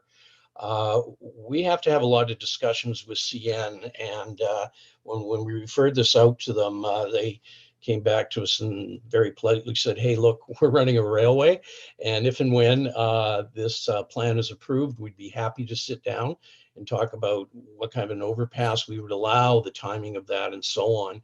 So that's how it came to be, that the Tiger Bay is saying, we'll turn over the park in phase 2. You want it sooner, you want it later, we're okay with that. And the overpass, phase 3 at the latest, but could happen earlier. We just don't know right now. There's so many moving parts on that with CN in particular. Yeah, I suppose there's some concerns around the risk of any misalignment there we're maybe inheriting the risk prior to the mitigation measure of that risk, which would be the bridge. And I understand there's a lot of moving pieces, but it's included as part of what we're discussing here. So I don't know how to have to wrap my mind around that piece, but that's my concern there. I was curious, the water piece, the reverse osmosis that may be required, the complexity there. Who ends up running that in the end? Is that something that the local was just covered with the service area of the residents that are there, or is there some sort of potential additional maintenance piece that the broader SLRD may inherit depending on the outcome? Through the chair, another excellent question around which there was a lot of discussion with a bunch of hydrogeological engineers. Again, they don't think it's required, but Tiger Bay is committed that if it is required, they will install this reverse osmosis system. We've been told it's not that complex. It would probably only run very occasionally in the summer months, certain times of the summer months, if at all. But yes, ultimately, it would be part of the system that's inherited by the regional districts. So as part of the development agreement, Tiger Bay is committed that they will petition to become a local improvement area before there's other owners in there, while they're the sole owner. And that's exactly the kind of things that need to get rolled into the local improvement area, the maintenance of these kinds of systems, and the community center and many other things, the playing fields and so on. So it would all be a local improvement area with appropriate taxation. Director, so a few questions. One, or a few of them around the phasing and the timing of things. I have a couple of concerns with that. Seeing, and I recognize that some of these amenities, from a construction standpoint, that they're best built at a certain time. I recognize that certain sales are required to be able to pay to build some of the amenities. So I get those restrictions, but I do worry that the community center and playfield only coming in phase 4 is going to be very late for the people that have already moved in there. I personally would like to see it earlier. So I'm wondering if you could speak to any conversations you might have had with the proponent about that phasing. And similarly, you made a comment about the housing agreement coming in phase 2 when we know more what's going on down there. So I'd like to know what that statement means a little bit more. To me, I'd like to see the housing agreement secured. That's not something that's cost related. So I'd like to understand the reason for phase 2 timing for the housing agreement. Then I've got more. I'll start with that. Thanks. Thank you, and through the chair, good questions. There is no housing in phase 1. That is the surf park and the and some of the commercials. So it's appropriate that it be phase 2 when the housing agreement be signed. The issue is, and we've had extensive discussions about this with Tiger Bay and others, is I think everybody on the board can appreciate, funding programs are changing constantly. No one would be prepared to come in and, BC Housing or any other group right now and make any kind of a commitment. It's too far away. So our thought was simply, once the surf park is up and running and some of the commercial, we'll probably have a better fix on what's happening there. It may be more than one housing agreement. It may be all 150 units are part of a single housing agreement, or as the board has discussed in the past, maybe it'll be a little more dispersed. So there may be, I'll make this up, 75 units of the affordable housing as part of one agreement that, kicks in as part of phase 2. And then maybe some of the affordable housing might be part of phase 3, for example. Again, we talk about better know things. One of the things we don't know is where the demand for some of this affordable housing will come from. Will it be from people working there as construction workers, or working at the surf park or the hotels or whatever? So we just feel it's better that the housing agreements be looked at closer to when things are actually starting to happen there. Phase 4 of the community center and the playfield, again, excellent point. That's been discussed at length. You're right. Part of the discussion with Tiger Bay on the timing of the community center is cash flow, and that's closer to when they're actually constructing that phase, getting the pipes in the ground and so on. Can it be moved up to say phase 3, for example? I don't know. We'd have to ask them on that, whether that kind of phasing would work in terms of infrastructure and so on. The other thing, and the board may recall, this was discussed some time ago. There's no one living there now, and so there's this commitment to this 6,000 square foot community center, but we don't know right now what the needs are. If it was to be built tomorrow, there's no one living there. We don't know what they're going to be looking for. We also don't know whether there's going to be a school there or not. If there is a school, it would happen obviously later on when there's the demand. The school and the community center are supposed to be on the same site. So if we were to build a community center, we wouldn't, but right off the bat, there'd be no demand for it. First of all, there'd be no one there to use it or support it. The SLRD would be operating it. We wouldn't know if there's going to be a school there or not. If we know there's going to be a school there, and that might impact how the community center is not only sited, but maybe be integrated into the school itself. So these are some of the considerations went into deciding it would be required at the start of phase 4. Yeah. So I know that there's no housing being built in phase 1. For me, it's more about securing what the board is looking for within the housing agreement before we get too far down the road. So I know we're not putting we don't need to have an agreement in place for what's being constructed in phase 1, but being that it is a priority of the board to supply affordable housing under certain terms, I would like to be having those conversations sooner than later. I don't think we need to wait too long. Similarly, my comment would be, I don't think we're going to know if a school site will be used or a school will be built for quite some time. So I don't honestly think that's going to inform the community center too much.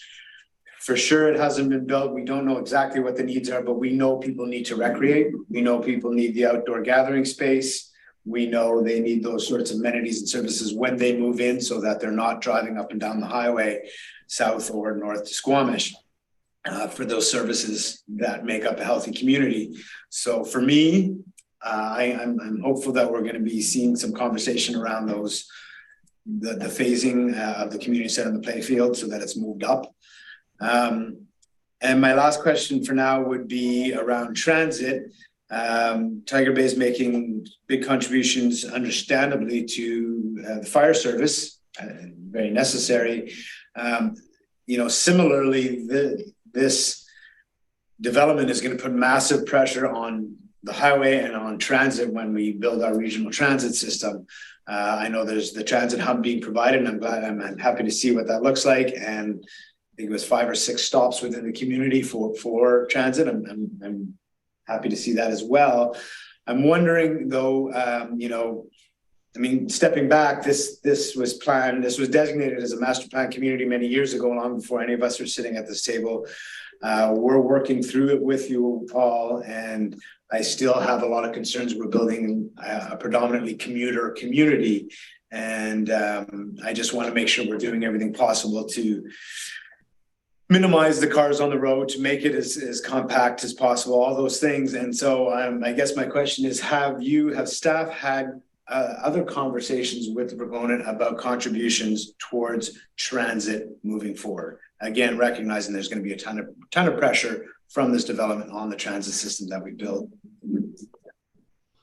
Through the chair, no, there's been no discussions with Tiger Bay about making any kind of a financial contribution beyond the transit hub. BC Transit and Tiger Bay and regional district staff have been in a number of discussions over time. For example, BC Transit has shown where bus stops might make sense in the community. Again, that's the small thing.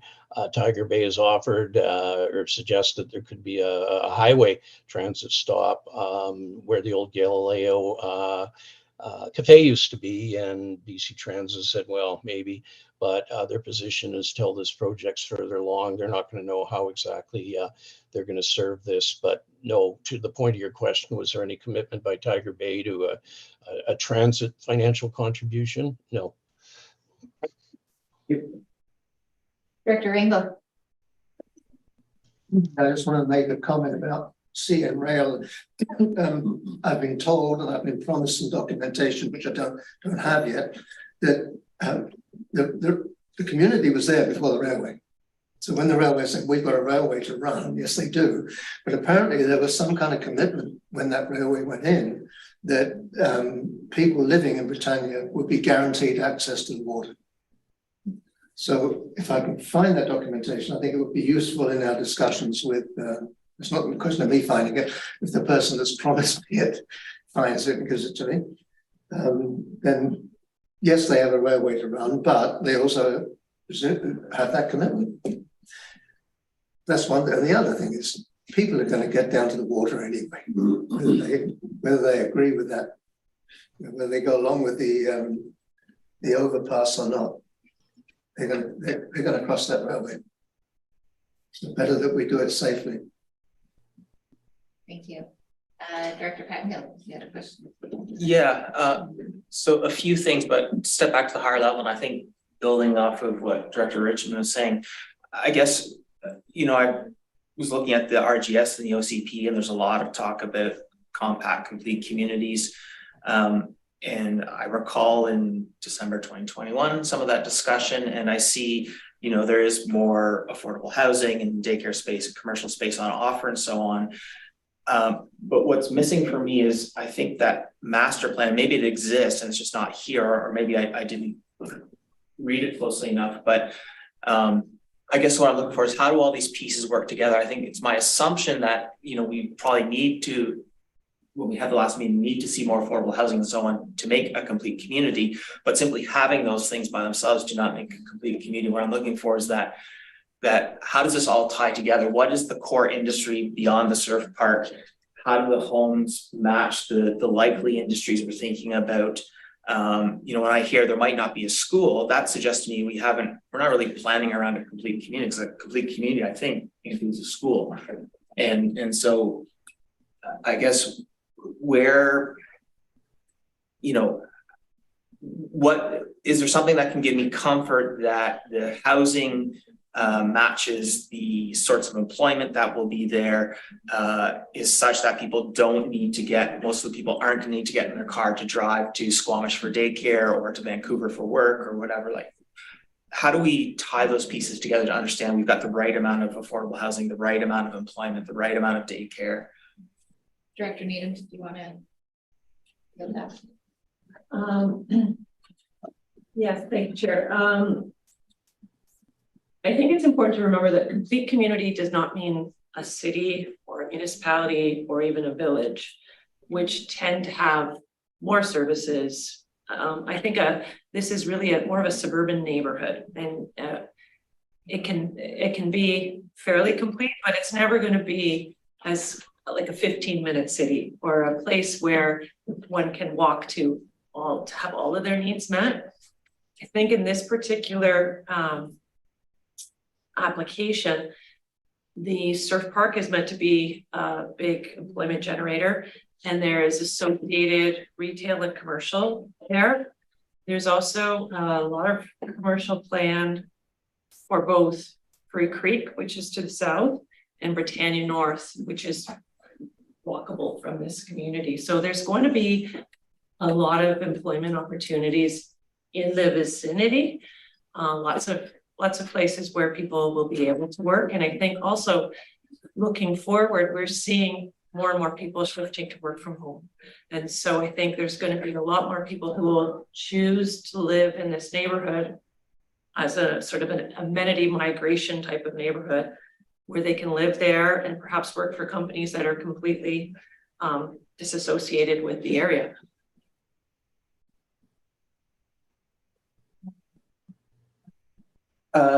Yeah, I have more specific questions, but I'll come back to those. Okay, thank you. Vivian, Director Rich Jones. Thank you. I was a bit alarmed by the Vancouver Coastal Health comments about drinking water and the saltwater intrusion. And I live in a spot in East Lillooet where we are short of water, and I'm pretty sensitive to water use. And I've always been a bit skeptical about the surf park when the ocean's just over there, but My nephew thinks it's a fantastic idea. Maybe it will have some popularity, but I would like to ask you to explain to me the water that's coming into the surf park, and it's obviously gonna have to be exchanged, and I read that it's gonna have to be treated water. Tell me how it comes in and goes out, where it's, just tell me about that little cycle of water. Where it comes from, where it's emptied, how it's treated. Through the chair, I could probably answer part of that. Director Butt, I believe, is part of the meeting this afternoon. He's also involved in the more recent discussions, including with Vancouver Coastal Health on this. There is one big aquifer down there, so the surf park and the other things down there would all be drawing out of the same aquifer, as I understand it. And I think the plans continue to evolve a bit for the surf park, but once the surf park is the giant tub, I'll call it, is filled, it needs to be topped up, obviously. But I understand it's once a year that they drain it to do maintenance. Apparently, it only needs to be lightly chlorinated because of the wave action and so on. So that's sort of the sum total of where it is. But fair question. I wondered the same thing. Is that surf park in its own not going to be a huge drag on the aquifer there? And the engineers are saying no, it's not. Mr. Vance, we're just going to bring in Mr. Omar Butt, our Director of Environmental Services, to help. Thank you, but just give us 1 minute and he can answer some of the technical questions, I think, pertinent.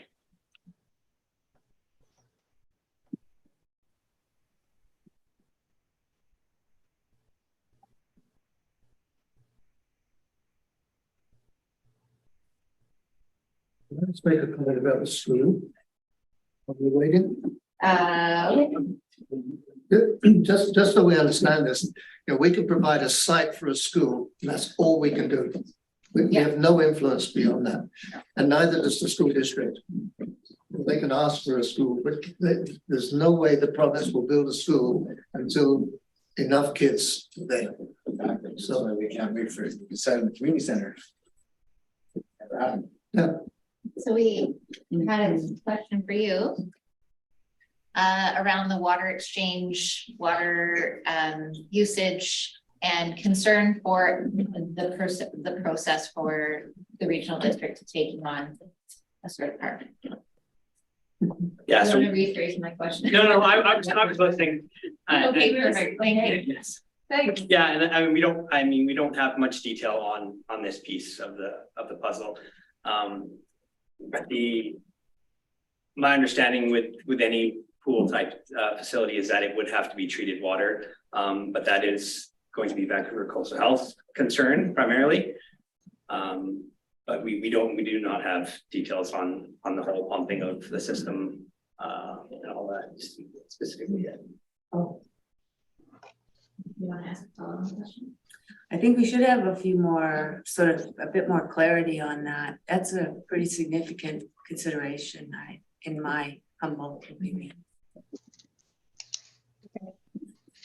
I mean, it's very well said in the vein, overall, to rely on adaptive management of water extraction in the planning stages of a large development is not advisable for long-term sustainability. That's in the Vancouver Coastal letter. That's pretty well said. Okay. Thank you. Point made. Thank you. Thanks. You're welcome to hang around. Okay, I have my speakers list back to Director Herford. Did you have other questions? Oh, yeah, I did. Thank you. On the transit piece, I think I was happy to see the thought given to that, and it struck me as perhaps something that setting up a service area establishment for funding future transit service in the area might be something we want to do, like the ability to now, rather than looking for a cash. I mean, cash for that is great, but the mechanism so that if that area is to be considered for transit service, which I know in Squamish, District of Squamish, this 5-year, there was a lot of talk about getting that bit to Britannia. It seems that could be an appropriate, this would be an appropriate time to set something up, even if we don't start asking anything of that service area while we have one landowner there as another piece of the puzzle to move towards being able to provide transit there. And I'd be curious to get any staff if you have a comment on that, or if this has been considered or another mechanism. One thing I'll add is that the transit hub that is proposed to be built at phase 2 is just about $1 million. It's $950,000 that's proposed right now for that. So that would be a place where people could go to catch the bus, the regional bus, if we ever have one, could pull in there. It would access the surf park and the neighborhood, etc. As far as discussions have come until this point, and based on the term agreement that was reviewed by the board, there was no request to set up a service area to contribute money to transit. Yeah. So my thought on that, and I appreciate the investments, and I think that when I look at how we fund transit in a municipality, the taxpayer is responsible for a portion of that, and I would expect that this area, if we're making $1 million investments to facilitate, would find itself at some point in the future needing to make a similar contribution. So it would be appropriate to include a mechanism to do that as early in the game as possible, so we don't come up against the issue of just someone standing in the way of that happening when it goes to the multiple landowners down the line. That's my thought on the transit piece. I have other items, but okay. Thank you. I'll put you on the list. Yeah. I'm going to go to Director Crompton because he's been waiting. Go ahead, Director Crompton. Thanks very much, Chair. A couple questions. I'm wondering about the security that we have on delivery of future commitments. So I'm thinking about the commitment to the reverse osmosis in the case that it's needed, the highway bypass, the community center, the playing fields. How are those things secured?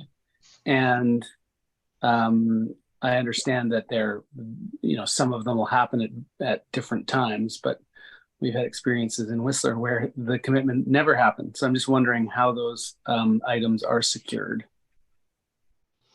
Yeah, through the chair, a good point, and that is one of the things that we're finalizing the development agreement. Part of it is until they do certain things, they don't get any further building permits, for example. So unless you do X, you're not building anything else. So part of the motivation is for them to keep moving. They need to do some of these things, but we are talking to the lawyers about how to make sure that those commitments are ironclad.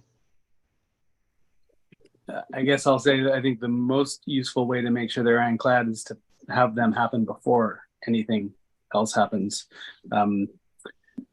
So anyway, I can make that comment during comments. Is there anyone who holds the responsibility for ensuring the new park is safe for public use? I'm mindful that it's right next to an area that's been rehabilitated but still is closed to the public. And I'm wondering, we're opening a park that currently has public use, but for significantly more. I'm just wondering if anyone holds the responsibility to ensure it's safe for use.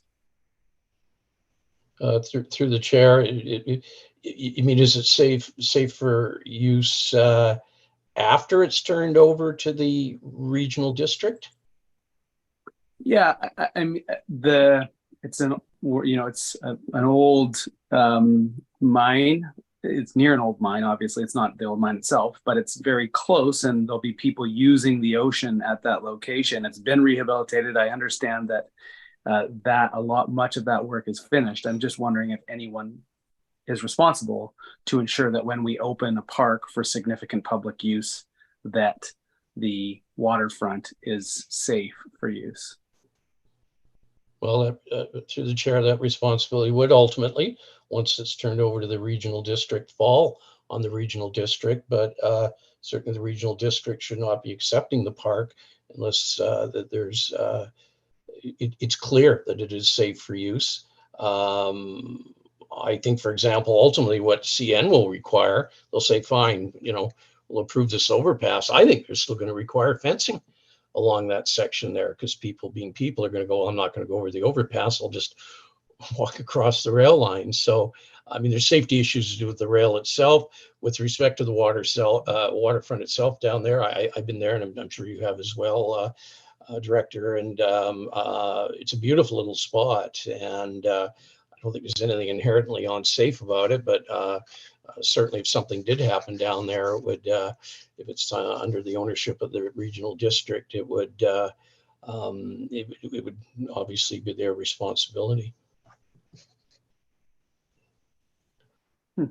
Okay, and has there been any report, does the regional district have any reports or from the Ministry of the Environment about the rehabilitation that's taken place north of that site?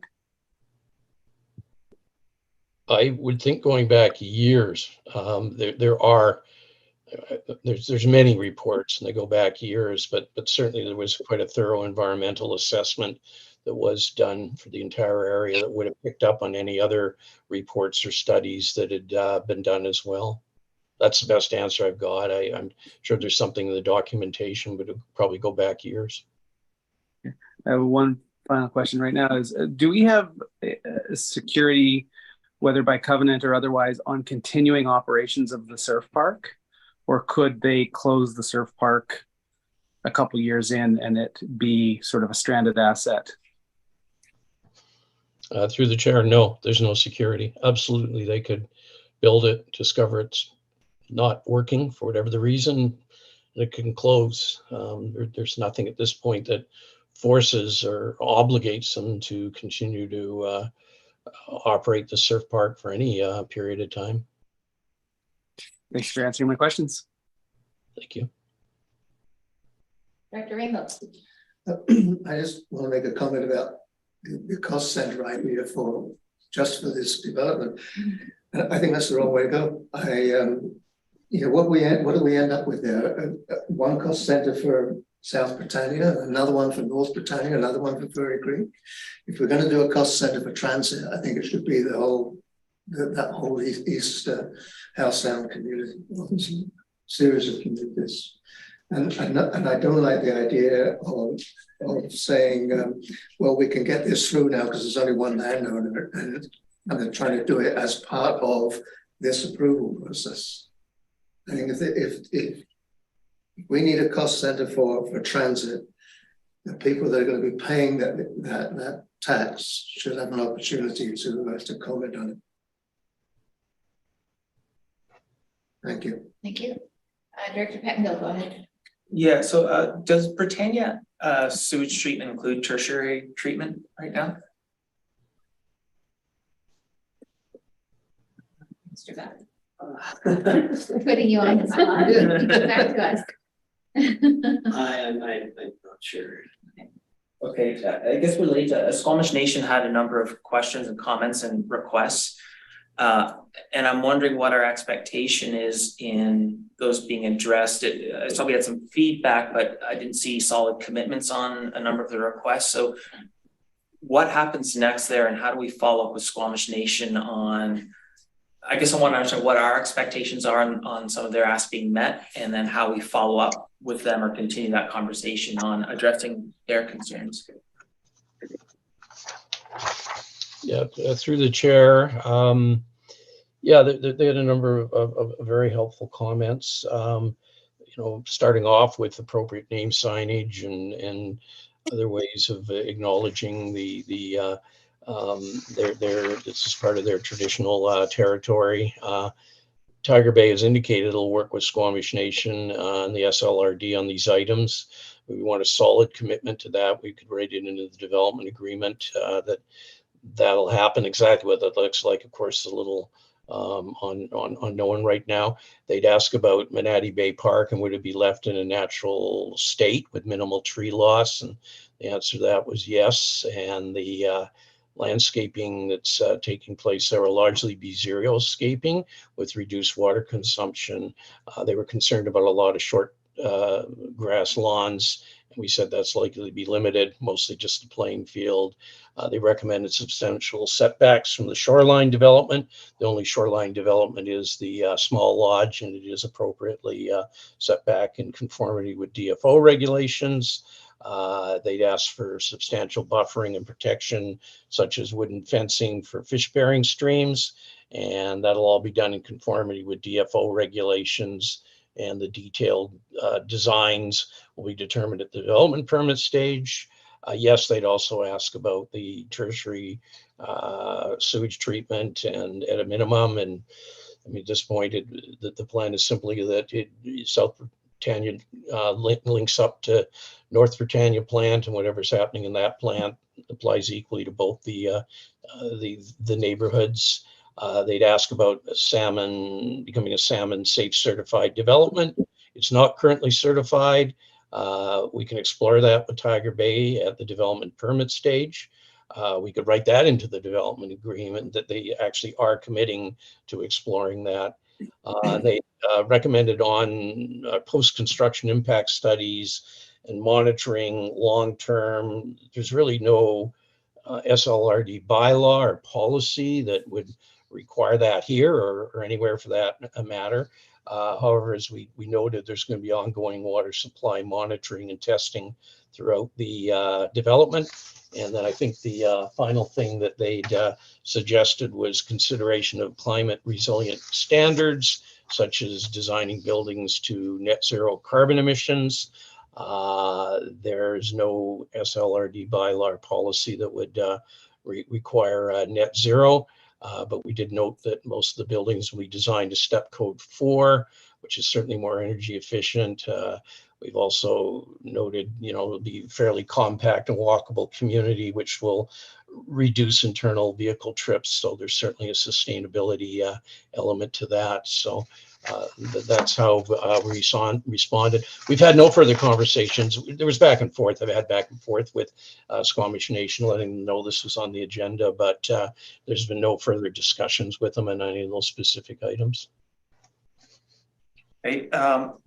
Switching gears to the affordable housing piece, I guess my understanding is normally when development comes forward, it's a portion, there's an expectation that a portion will go for affordable housing, but it's not specifically tied to an employment venture. Here it seems that a lot of this, I'm not sure about the amount, is sort of dedicated or a part of the business model for the surf park.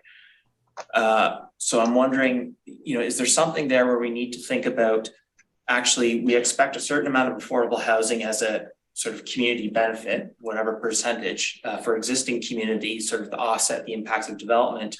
And then any affordable housing for a business venture sort of separate from that. I guess I'm wondering if staff has any comments on that. If the sort of, we shouldn't be counting the piece that's sort of employee housing for the surf park. Through the chair.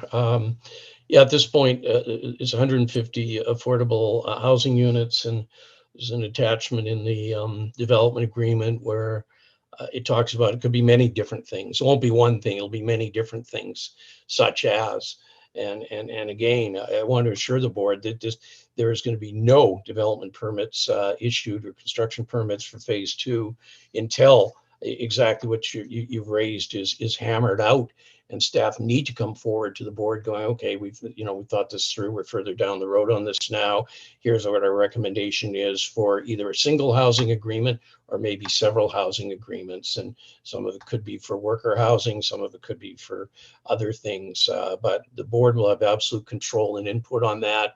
And there will be no development in phase 2 until until there's one or more housing agreements in place to the satisfaction of the board. Okay, and I guess the last question I'll try for this round is, I didn't see, unless I misunderstood, how construction workforce housing was meant to be addressed, because there will not be any housing until second phase, but there'll be a lot of construction for first phase and during second phase. And so how do we plan to address that? We're facing this problem in a big way already in Squamish, and so. Through the chair, excellent point, and certainly this area is not alone in these challenges. Maybe it could, again, I'm just speculating. It could be a temporary use permit to allow echo trailers or whatever on the site for some period of time for construction workers to live in. I mean, we just don't know until we get to that point, and who the companies are that constructing this, where they're drawing workers from, how they see them being accommodated. But certainly the site is big enough that if there's some need for some temporary workforce housing down there, it could be accommodated. I may have some comments about that, but I'll leave that for now. Thanks. Go ahead. Just a point of clarification before you move into your discussion. The playfield is meant to be constructed at phase 3. I think it was noted that it was at phase 4. You. Yes, go ahead, Director Herford. Yeah, thank you.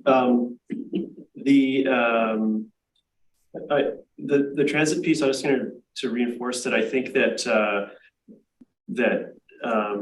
we're seeing a proponent, we're requiring a proponent to be forward thinking about putting the infrastructure in there. And I think that the next piece of actually realizing that needs to be considered. And I understand Director Rainbow's concerns. I'm open to hearing how this could be accomplished in another way. But if we're going to be over $1 million invested in at least a piece of facilitating the transit, so we want to make sure that we can actually realize that service. So I'm open to another solution, but I think that we should be considering that as we're as part of this equation.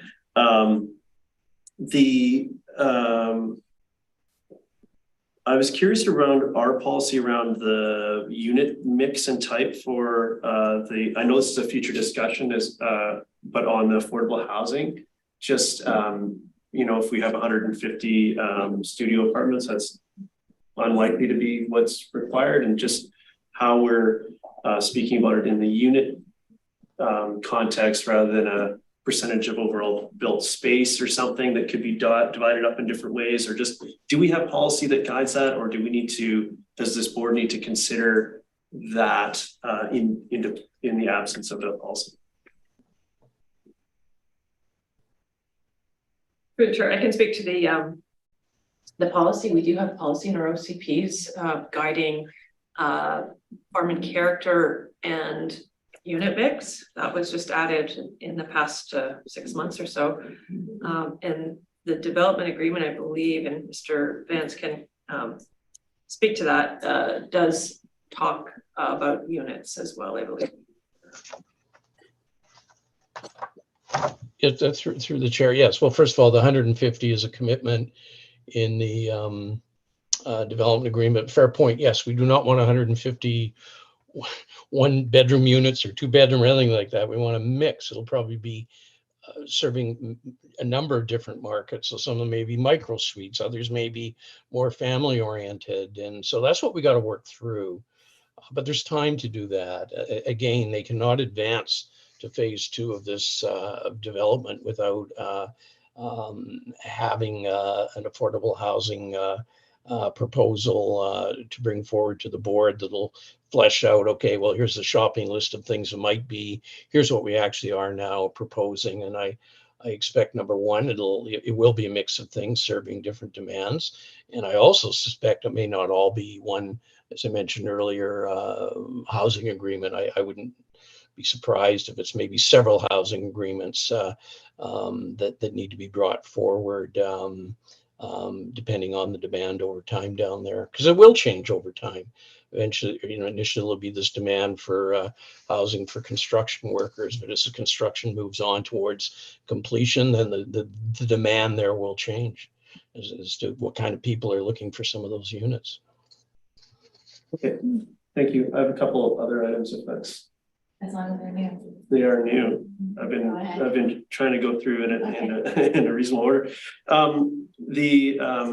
The question around the staff or the sort of workforce accommodation during construction, I think ties into some of the feedback from the district of Squamish, was the suggestion around some camping consideration in the plan. And I understand it's not a vision for the sort of the end build out, but might be a consideration that we could to facilitate as you know, along the way, as some, if an area is used for maybe workforce accommodation or can be used for the you know, business venture for a period of time as part of the phasing. I just think that it's a miss, and there's a site, and just to allow that use, maybe that's something they want to use to accommodate workforce during construction only, but there's still a piece there. I think that restricting it is, I'd like to see it as formalized as possible there for a period of time, but it could also be part of the solution for workforce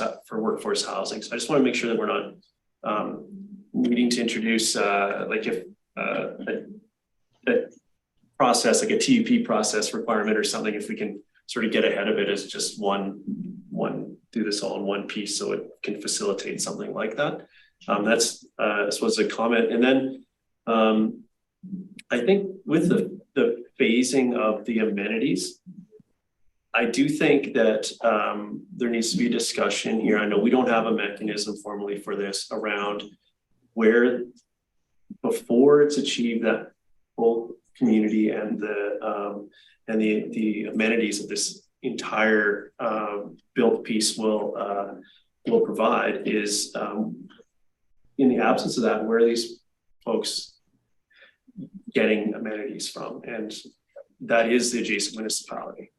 So we've discussed this before as a board in the general sense, and Topic of this. well, so yeah, but this is a gap. I see this being a gap here. We don't have policy to guide it. I'd like to have it. I think that particular piece of this warrants a discussion, and changes. The impact of that does change as the phasing happens. So can be some nuance there, but the impact of the adjacent municipalities amenities services is greater than zero. And that will diminish as the phasing and amenities come on. But this piece, I think, deserves some discussion. And I was waiting, and I know that this topic can be challenging. And I wanted to the order I've introduced the topics here is probably inverse of how I feel their importance. I just didn't want to hijack this earlier to make sure that there was appropriate space for the other questions and concerns to be addressed. But I think there's a miss there, and I'd like to hear from the group and potentially from staff how they've been looking at this particular issue.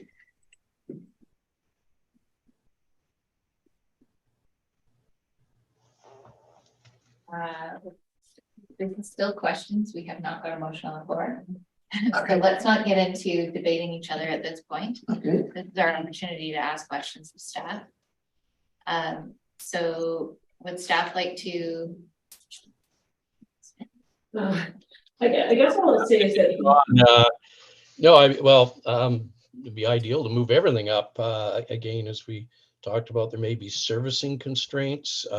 Leaving aside the development cash flow stuff, that's not the point here. It's more, can it be delivered earlier? Should it be delivered earlier? When we brought this to the board in December last year, this term sheet that was approved did have it in the community center in phase 4, and so that's everything you're seeing before you today was what was approved by the board in December of 2021.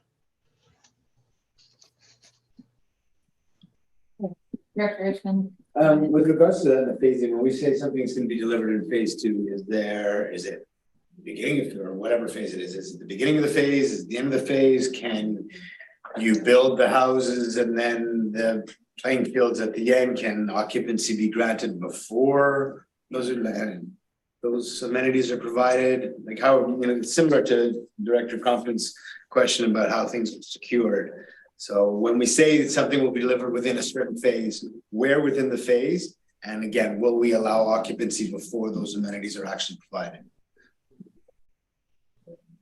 I think I'm going to leave that question for Mr. Vance, because the answer is yes, but he can get into more detail on that. Yeah, thank you for that. And again, another good point. We're up to the degree possible avoiding using occupancy as a trigger. That's too far down the road, and as you can appreciate, when people are told they're being delayed, being able to move into their units because the municipality or regional district won't issue an occupancy permit because something else isn't done, it becomes problematic. So we're using more development permit and building permit as the triggers rather than occupancy. But fair point. We can talk to the applicant if it's the direction of the board and say, look, for the community center, rather than it being phase 4, we want it as, partway through phase 3 or something like that. Again, the big trigger here is if they're not going to get development permits to do any further development until they do some of these things, that's where the big hammer is. Thank you. Just on the waste piece, Squamish asked about, essentially diversion facilities and so on. And the response was that we would comply with the regional waste management strategy and use the Squamish landfill, which is a regional facility. Can someone clarify what degree of funding the regional district puts into the Squamish landfill, or how that works?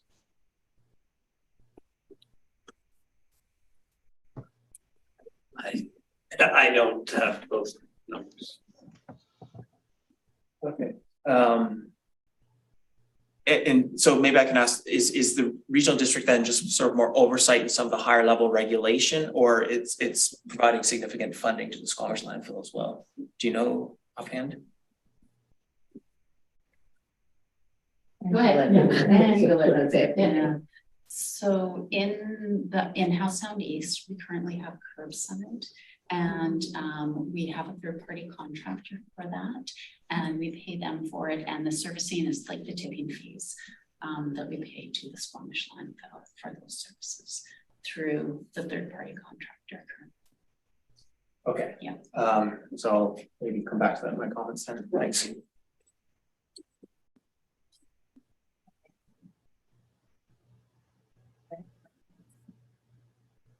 On the floor.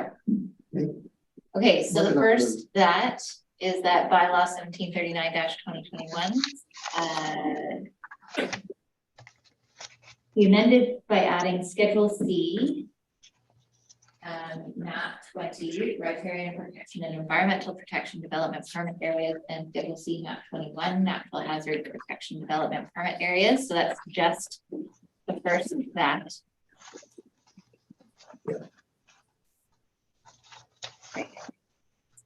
Yep. So moved by Director Rainbow, seconded by Director Mack. Comments on that alone? Being none, I will call the question. All in favor? Any opposed? Motion carries. Okay, the next. We combine the next two. We can combine all 5 if we wish. That would be up to the member.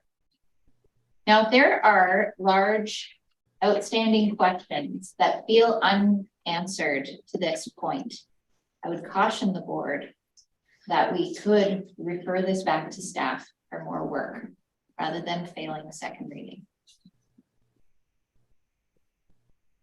Just explain it. I think there are lots of questions at this table that don't feel satisfied. If there are, I would recommend that we move the remaining of this to refer it back to staff to work further with the proponent rather than putting a motion on the floor for second reading and having that fail. I think that would be well worth moving. I'd like to move that. Is that what we were? Is that a fair? Around transit, water, housing.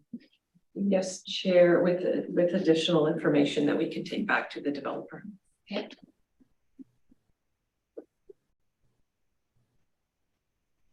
I believe Vivian moved on to second. Okay, Sorry, I just I'm don't not- understand that with additional information. yeah, can you expand on that? Do you Well, want, this is gonna be referred back to staff, and staff need to know what particular issues needs clarification. I think there were lots of questions asked here specifically around phasing, affordable housing, the quantity and the form of affordable housing, how that fits in, where it fits in the phasing, around transit and transit provision, investments of transit. There even, and water, water and waste. I mean, we've talked about everything here today. And I think that if we went back to those specific questions from the board and work on those, I think specific items, that would be where we need to get. Remind me of the order. We have a mover, we have a seconder. Do we have any opportunity to make any more comments? For sure. Lots of questions. No, if we defer, or no, this is a referral. So it's not a defer. So yes, we can comment. Mhm. Okay. Okay, everyone clear on what we're doing right now? Okay, I'm gonna go to Director Herford and then Director Rainbow, and I'll start my. This is the question I want to Yeah. speak to, is that, sorry, I just want to understand the motion, because you summarized, but I don't feel that was necessarily captured in the motion. And there was a piece missing for me, which is the amenity, or we call it CAC, to discussion around with Squamish, how that ties to the phasing as this thing advances. That's something that I would like to see included in the feedback, but Okay, maybe perhaps we could it'd be appropriate to read the motion as we sort of understand it. And then the group can see if there's other things to add before we speak about the overall process, just as a suggestion. that's great, thank you. You have a motion formulated out of all that? I think that we could use, yes, so taking into account the comments made by the directors. I think there's lots, and then we could say including or such, kind of list what you listed. Mhm. But also, I mean, I think there may be more there. I don't know if we captured everything unless we want to go through and Yeah, get each item and refer it back based on the comments, the feedback the board has provided, including the list yes, for staff to work with the applicant. yeah. Is that, Yes. so the motion is that we refer the comments made today in the form of questions, as well as the comments that are upcoming, so you will still have an opportunity to make comments before we call a question on this, back to staff to work with the proponent to fully flesh out some of the concerns of the board prior to coming back for another appearance for the board. Okay, so you're not calling out any specific feedback? Nope. Just the overall discussion we've Yeah. had here today. Like, Yeah, So no listing. We're not gonna put it on the list. I feel like staff would be well served to have some Okay. specifics. why don't we, why don't we create the list now? I wish we had a whiteboard. I do like the concept of highlighting some crucial pieces, but still capturing the conversation, because there are some pieces that are maybe not showstoppers, but would be well served to have a little more information or to be addressed. Okay, This would be my preference too. Director Bernard? The meeting is being recorded. Yes, Could not the staff review the recording and that was what I was hearing. Yeah. Because we've asked the questions, go ahead. I just fear that, I kind of agree with Director Herford, let's hit some of the highlights to give clear direction for staff, and so that they don't go through a bunch of work and come back and have missed something in the recording that maybe something, and then we send them back again. And so I don't want to rehash the whole conversation we just had, which I think is what you're trying to avoid. And I think that's totally fair. But I think we can maybe hit the highlights on it and give staff a chance to see if that's clear to them or not. Okay. Director Rainbow? Well, I don't know. So, there was a conversation about workforce and right now in Britannia, we have a museum. It employs more than 40 people. It's a coffee shop. Very shortly, within the next few months, there'll be a pub, 3 restaurants, a grocery store, childcare, 10 to 12 commercial outlets. That's a lot of employment. And at the moment, we're drawing people from Squamish and from Vancouver to operate what's there at the moment. So we need more housing to accommodate the workers that are going to be there in the next few months. If you look at when they build the surf park and that, there'll be more employment there. So I don't see this being a bedroom community where everybody's rushing off somewhere else to work. That's one comment. The comment on transit. We have a regional transit committee. And one of the things that committee was opposed to was using property taxes to pay for transit. We've been adamant with the province that we wanted some other form of financing for our transit. So I would be opposed to the idea of a part of Area D being taxed, using property taxes from a part of Area D for regional transit. If we're going to use property taxes, then we need to do that through the whole sea to sky. Whistler, Squamish, Pemberton, Area C and Area D, and not just one little part of the community.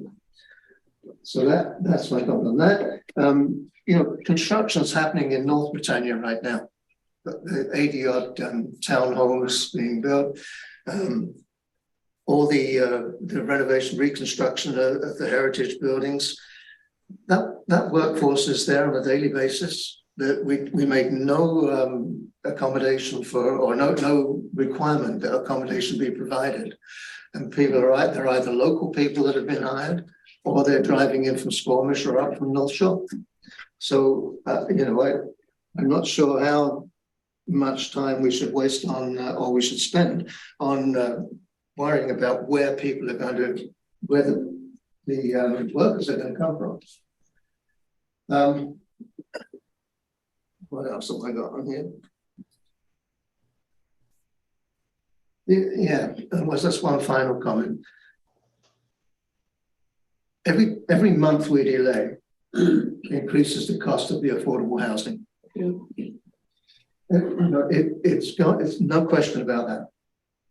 But when I look at what happened with Britannia, it's a bureaucratic boondoggle. It was mostly the province, although we did contribute to it. And the price that they were thinking of for those townhomes was $750 to $800. They're sort of 1.1 to 1.4.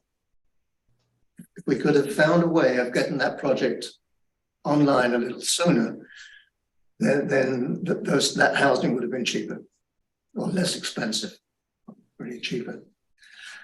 So if we're going to delay this,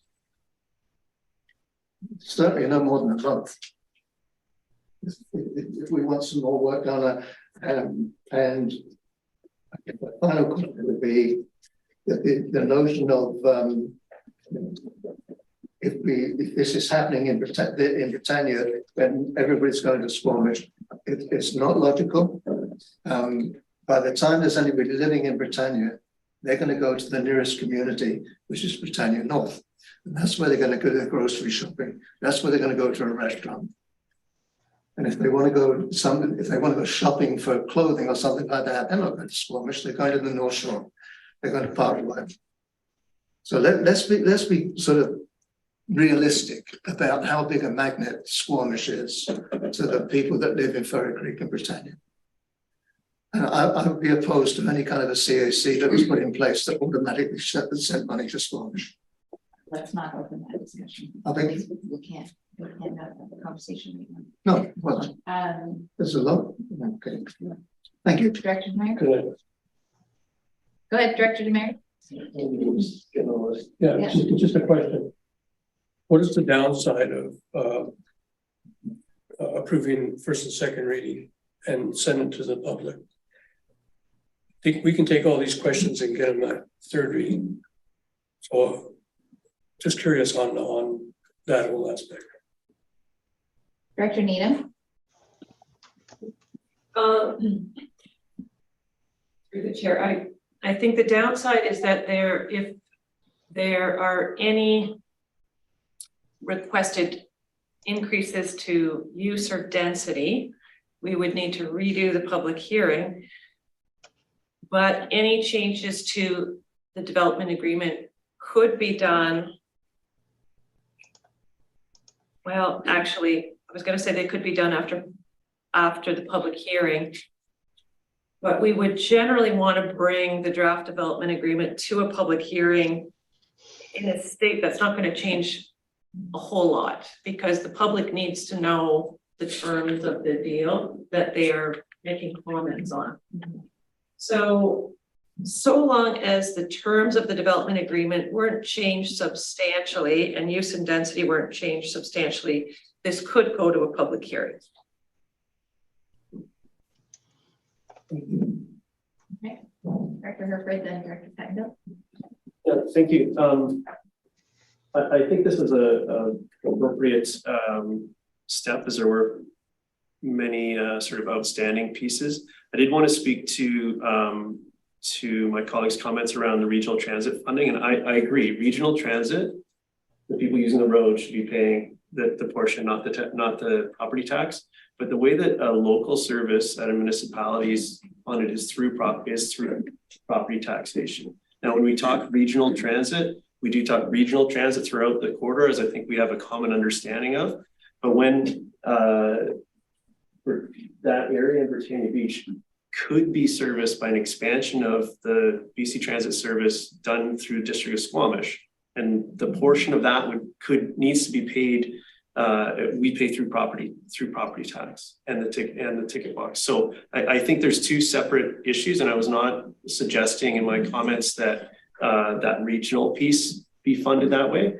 But the lowest hanging fruit, which is, or actually is starting to appear in 5-year planning to put some service there, but we need to figure out how the residents there are going to fund that. And I think, and that's the piece that I'm after. And I want to make sure I'm providing that clarity to staff and as we're setting out to do this work. That's the specific piece that I was speaking about with my comments, not the regional piece. And I also think that the workforce accommodation, this is going to be something that proponents are going to need to put their mind to in some way. And I just want to make it not complicated for them to, if they decide they need to provide in their assessment down the line, they need to provide some on-site capacity for the construction workforce. I'd love to see some piece for that. We are starting to see the challenges with that, and I think it's going to get worse before it gets better. So it might just be a practical thing that. So it's not necessarily compelling them to do it, but just having some provisions there that it's easy to do and not adding another hurdle. And I spoke to some of the other pieces, and I do think that that's the CAC piece is, to me, is there's an effect that's greater than zero, and I just think being silent on it is not realistic, and there's probably an unrealistic point at the other end of that spectrum. But I think we need to be somewhere besides where we are. I'm just gonna call. That's all. That's just. I just need to call a 5-minute recess. If everyone can indulge me for a 5-minute recess, can you? Thank you. Okay. We're unmuted. We're back live. Okay. I have a lot of things happening right now that I need to say. I was warned earlier today that failing second reading would require these applicants to go back to wait 6 months and then come back and start a whole process over again. I'm reminded of a number of things. This is something that has been in process for a very, very long time. This has been considered a part of our landscape for a very long time. I think all of the concerns that have been raised today have been raised before. Absolutely nothing that was raised today has not yet been said in many meetings. This has been considered as a part of our regional transit advocacy. We have said this to the Ministry of Transportation a number of times, that we have this massive development coming to our corridor, and therefore will help support density and use of our transit system. Please help us get regional transit in light of this development. We have addressed a number of the concerns around water. None of us at this table are water experts, but there are water experts at the Ministry of Environment and a number of other ministries that have to sign off on this before it goes forward. None of us is going to have to approve that. Vancouver Coastal Health will have to approve that. We, as a corridor, are in a housing crisis, as is the entire country. This will provide 1,000 new homes for our corridor that have already been contemplated. None of this is new density or new requests for more footprint. This is also, I think it has moved a number of units into our corridor in a really positive way. We will be adding employment opportunities to our corridor. And so let's not kick this down the road. I know that I was the one that said, hey, maybe we should refer this to staff. Let's not do that. Let's let this go to second reading. Let's let staff work with the applicants to answer the questions that have been raised today. The beauty of Zoom is that we can go back and we can rewatch every single conversation that's been had and answer those questions. Not one of the questions that was raised today changes the density or use or the intention of the bylaw, and therefore doesn't change anything before it goes to public hearing or to third reading. And so I think we are having the conversation that needs to be had. I think we're raising the concerns of the communities that are going to be affected. But I think we need to move this along in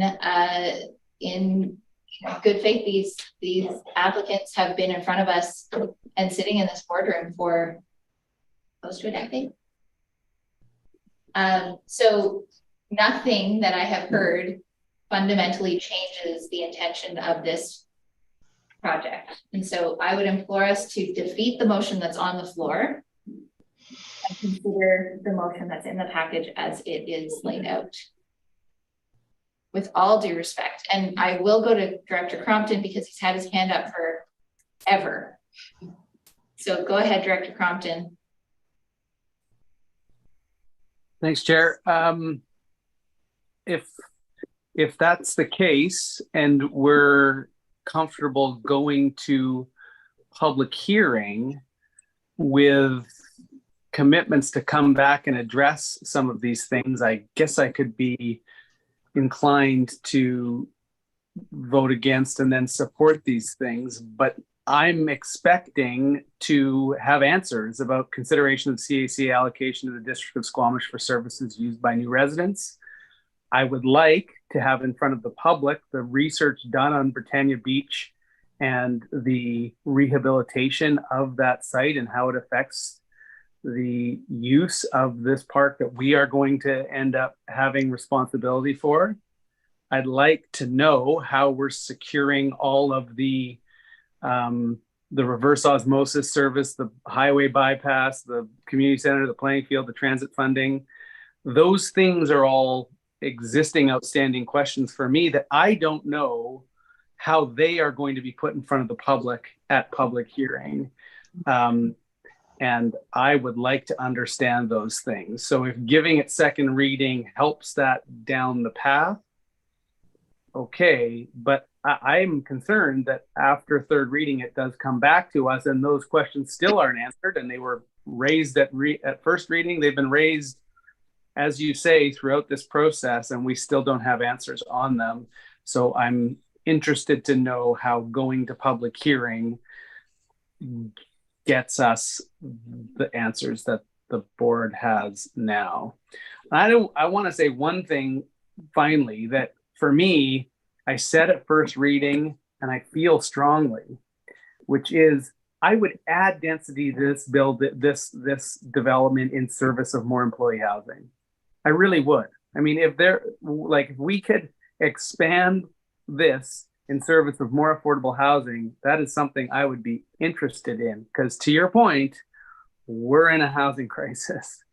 So I just want to repeat what I said at first reading. I would be interested in, and I expect this board would too, additional density in service of affordable housing. I'd like to see it move quickly too, but I also am concerned that we end up seeing it move quickly and then fail, and that would not be great. Thank you, Director Crompton. Director Needham, did you have something to? Yeah, I think if I could add something, Chair, it's that, you know, if this were to receive the recommendations and the motions were made as per the staff report, staff can come back at the next board meeting with more answers in an information report. Okay. We don't anticipate that a public hearing would happen until early September, simply because people are away in the summertime. So we would probably want to do it after the Labor Day weekend. So there's some time. And that's a great mechanism, that it doesn't have to come back with public hearing and third reading for the next time we talk about this. And I think that gives us an opportunity to unpack a lot of what we're looking for. So thank you very much for that input. Director Herford, Director Richmond, go ahead. Thank you. That partially addresses my concern, because I think when you go to public hearing, there's all that piece around receiving new information, following, and how we deal with this and really understanding what we're taking to the public. I do think that some of these issues are large enough that may warrant a minor delay now to miss a major and complex delay later. And this is my concern with, and why I've spoken in favor of, and I continue to have it to refer it back to come at a later dates, because I feel like our lever to actually affect these pieces just starts getting harder to apply as we've moved it forward without having some pieces that have been highlighted from early on addressed. So I'm still challenged by this process. I'm not quite seeing the value in giving it second now. Maybe it can be addressed fast enough that we can do it next time. If we're going to talk about it again next month, then let's talk about it again next month and do the reading. Okay, thank you. Richmond. Two quick questions and then a comment. If second reading is given, if a motion for second reading is tabled and it fails, then it can't come back for 6 months. If we don't table a motion for second reading and just table a motion that says prior to, we would like to see the following things addressed. I'm not understanding why that would require 6 months for it to come back. Yeah, so we could just fail the current motion to refer and let it dangle out there until July and ask for some of the clarification that's being asked for, and especially in light of Director Needham's comments, which is probably not going to public hearing until September anyway. So it sounds like we have July to hash some of this out anyway and go through the proper process. And my comments on that is simply the fact that I get that this has been here a number of times. I empathize with the frustration that we go back and forth. I also know this is probably one of the single biggest developments I will ever be part of approving. And I know that I don't want to be driving down the highway in 10 years going, why the hell didn't we think of this, that, and the other? I don't want people looking at me as part of this team going, what were you guys thinking when you didn't secure this early on? And now we have a community that doesn't have the following. So for me, just to explain my motives, this is not about blocking it. It's not about slowing it down. We need housing. We need you know, a lot of the comments that have been made, and I look forward to seeing this development come to fruition. But I want to get it right for the community and for my own pride. I want to get it right. So that's what's motivating me to just flush some of these things in and out in advance. Director Jones, go ahead. Thank you. If I understand it, we have the offer of an information report coming forward for the July board meeting on some of these. So I'm comfortable withdrawing the motion. You can't withdraw because it's been seconded. It's been so we're gonna seconded, I've fail read the about that. motion Okay. if we can. If everyone feels comfortable with that. Cool question. So I do have some comments to go through, or just on this particular aspect, because I guess where I'm at On the is, process, yeah, okay, on the process, I'm not comfortable giving second reading where We're I'm not- right now. yeah, How we get to a second reading, I'm open to that. So if we're Okay. talking about getting to a second reading some other way at a future date, that's fine, however we do that. But not comfortable giving second reading right now. okay. All right, so the motion on the floor is to refer. There's a whole lot of language there, we've talked about this. Anyone on the screen that, Jack, go ahead. Sorry. I just for, so I understand this, if we refer, is that technically a defeat, or does that allow us to see this again in July or August? I mean, in voting in favor of this, to me, seems it comes back right away. Yeah, I guess it really is kind of splitting hairs over referral or defeating referral. We're still gonna have the same outcome. Because we are sending staff away to come back with an information report. So either way, it really. And Chair, couldn't they, staff, bring back second reading in July or in August or in September or whenever they so choose? That's what we've just hashed through. Oh, okay. Sorry, I misunderstood. Okay, no, we got confused by lots of Confusion. all the things. The thing. So can I Yeah, make a please. suggestion? So the resolution or the resolution that's on the table is that staff work with the applicant to address the issues. And to bring back the proposed bylaws to a future board meeting. But if we just amended that future board meeting to be the July board meeting. Yeah. Then there's gonna be a lot of work to do in a very short period of time. Yeah, So we don't have the listen? well. Then I don't see why we're gonna. that would be one way. This information report, which I believe is gonna To be do addressing this, this. so it's almost at the point where.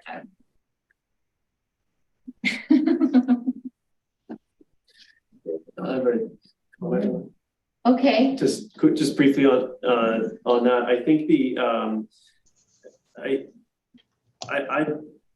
if we just say a future, there's a motivation for it to happen as fast as possible. If we give a date that's maybe someone thing here is more complicated than and then we're going against our own motion when it does get kicked down the road. I think that a future if there's an understanding that we'd all like this to move as fast as possible. So I don't really see the value in adding the date hasn't been from what's been heard. If you miss July, we don't have a meeting in August. That brings us to September, maybe. I would much prefer the suggestion that came up here that we just gave a second reading today. That staff come back in July with the answers to questions, and that we have the public hearing after that. We've still got an opportunity to change things, to put a stop to it, whatever you want to do. But you know, the rate we're going, we're going to lose control of this anyway, because it'll be a municipality by the time it's considered. okay, so I'm going to call the question on the motion, and the motion is that staff be directed to work with the applicant to address the concerns and feedback provided in this meeting, including, not even gonna, no, I'm taking that out. I'm not doing that. The concerns provided by the board and bring back the proposed bylaws to a future board meeting. All the question, all in, So sorry, I think that's the, as originally moved and seconded, it had a list. So if you Okay. want to amend it, do an amendment to I don't. remove the list, we No. can do that and get to the same place. okay. Do you want me to read this list? Yes.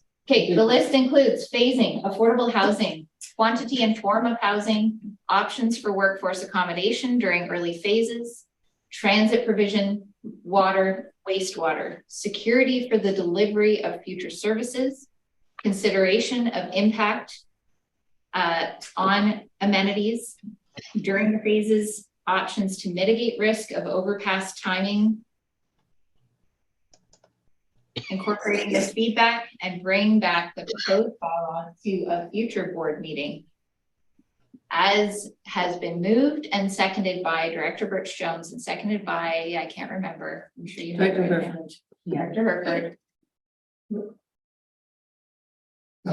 A question about that list. Yeah, Is it complete? it isn't, and that's why Yeah. we've got the recording, Yeah. including, but not limited to. Because I don't want that to come back and then for And somebody to say, oh, by the way, there's a question that wasn't answered.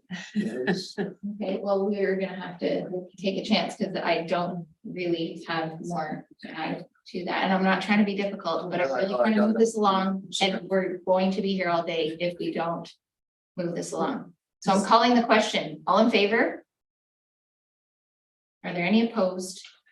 So if you can just leave your hands up, everyone opposed for a moment. Councillor Anderson, I'll just double check his vote. I thought he had. Can the his hand. two on the screen please raise your hand if you are opposed? Not opposed, so 4 opposed, Okay, so motion carries. thank you. Motion carries. Thank you to staff.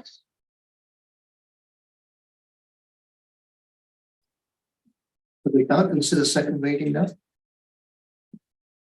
You would like to hear the information report that's gonna come back.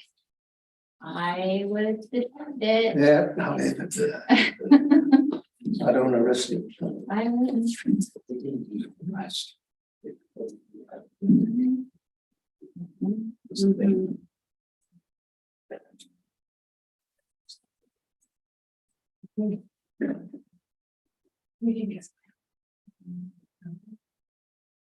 The other opposed. Thank you. We're at 9.2.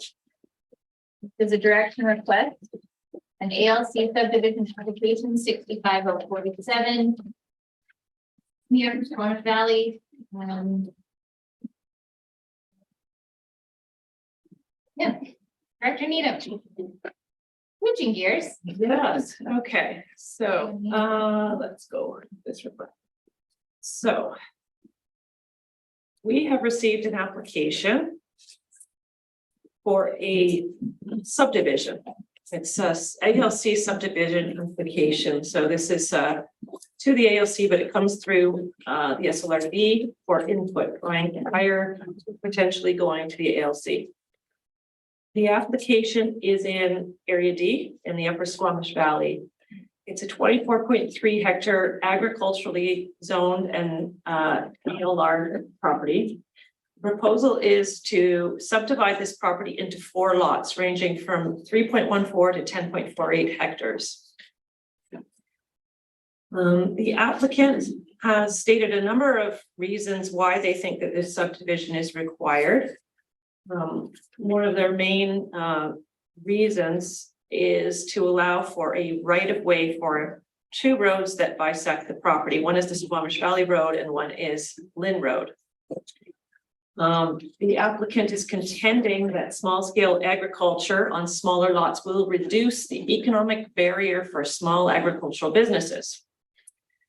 Overall, this proposed subdivision does not meet our minimum parcel size mandated by the zoning and is not consistent with objectives in our policies set for agricultural land. The parcel is not really currently farmed, has no farm activities and no farm status. It has good soil capability and is capable of producing good years in years of high rainfall. So I just want to speak to some of the rationale that has been provided in this application by the applicants. They are saying that the existing parcel is not conducive to large scale agriculture and is bisected by roads. And they are suggesting that greenhouses and vertical farming are much more feasible forms of agriculture. In reviewing this, staff have determined that small scale agriculture can certainly take place with the lot in its current form. There can be leasing to other smaller farmers, and already there could be in high intensity operations, small scale operations such as greenhouses and vertical farming. The applicant has also suggested that organic and small scale farming would address the housing needs of farmers. And we've suggested that this can already take place. And if additional housing is needed, an application can be made to the ALC. There is no guarantee that a small or large parcel will be farmed at all. It is, however, very foreseeable that on 4 parcels, there will be 4 times the residential and non-farm uses. The applicant has also stated that they would like to sell a portion of the property to Camp Summit for Camp Summit's needs. There is no guarantee that that would actually happen, or that it will remain as camp land, or that it will be farmed. There is no way that we can put any kind of restrictions on the use. The ALC allows every farm, no matter the size, to be utilized for gatherings for an event. So each of these subdivided parcels could have up to 10 events. So instead of just the 10 events on the larger parcel, there would then be 40 events. We have, as some of you may have heard, been dealing with a lot of noise issues associated with non-farm events in the Upper Squamish Valley. The valley is like a bowl. It's everything echoes off the sides of the bowl. And the past weekend, we had a rogue native event going on there. We've had all sorts of issues over the time that I've been in this role. And it's really quite a challenge, and it's very disturbing to neighbors. So more lots equals more non-farm uses, equals more gatherings for an event, equals more driveways, more houses, more footprint on agricultural land, more tennis courts, more swimming pools, et cetera, et cetera. When we look at all of our various policies that blanket this land, from the regional growth strategy to the Squamish Valley agricultural plan, to the RED official community plan, all of these policy documents are not supportive of further subdivision of farmland. It's been proven that subdivided farmland is less productive. And the more non-farm uses, the more we see non-farm uses intruding into farmland, the less productive farmland becomes, and the higher the real estate goes for farmland, which reduces the ability for new farmers to purchase land because the prices go up and the properties end up being more like hobby farms. In discussions with the Ministry of Transportation and Infrastructure, they do not see the road issue as being an issue because this has already historically been traversed as a highway.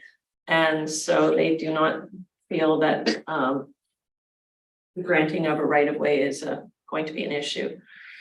So we have not put recommendations in this report because when we're dealing with ALC referrals, we do have a board policy that we not give recommendations, that these just be brought to the board for their input, but staff have provided options.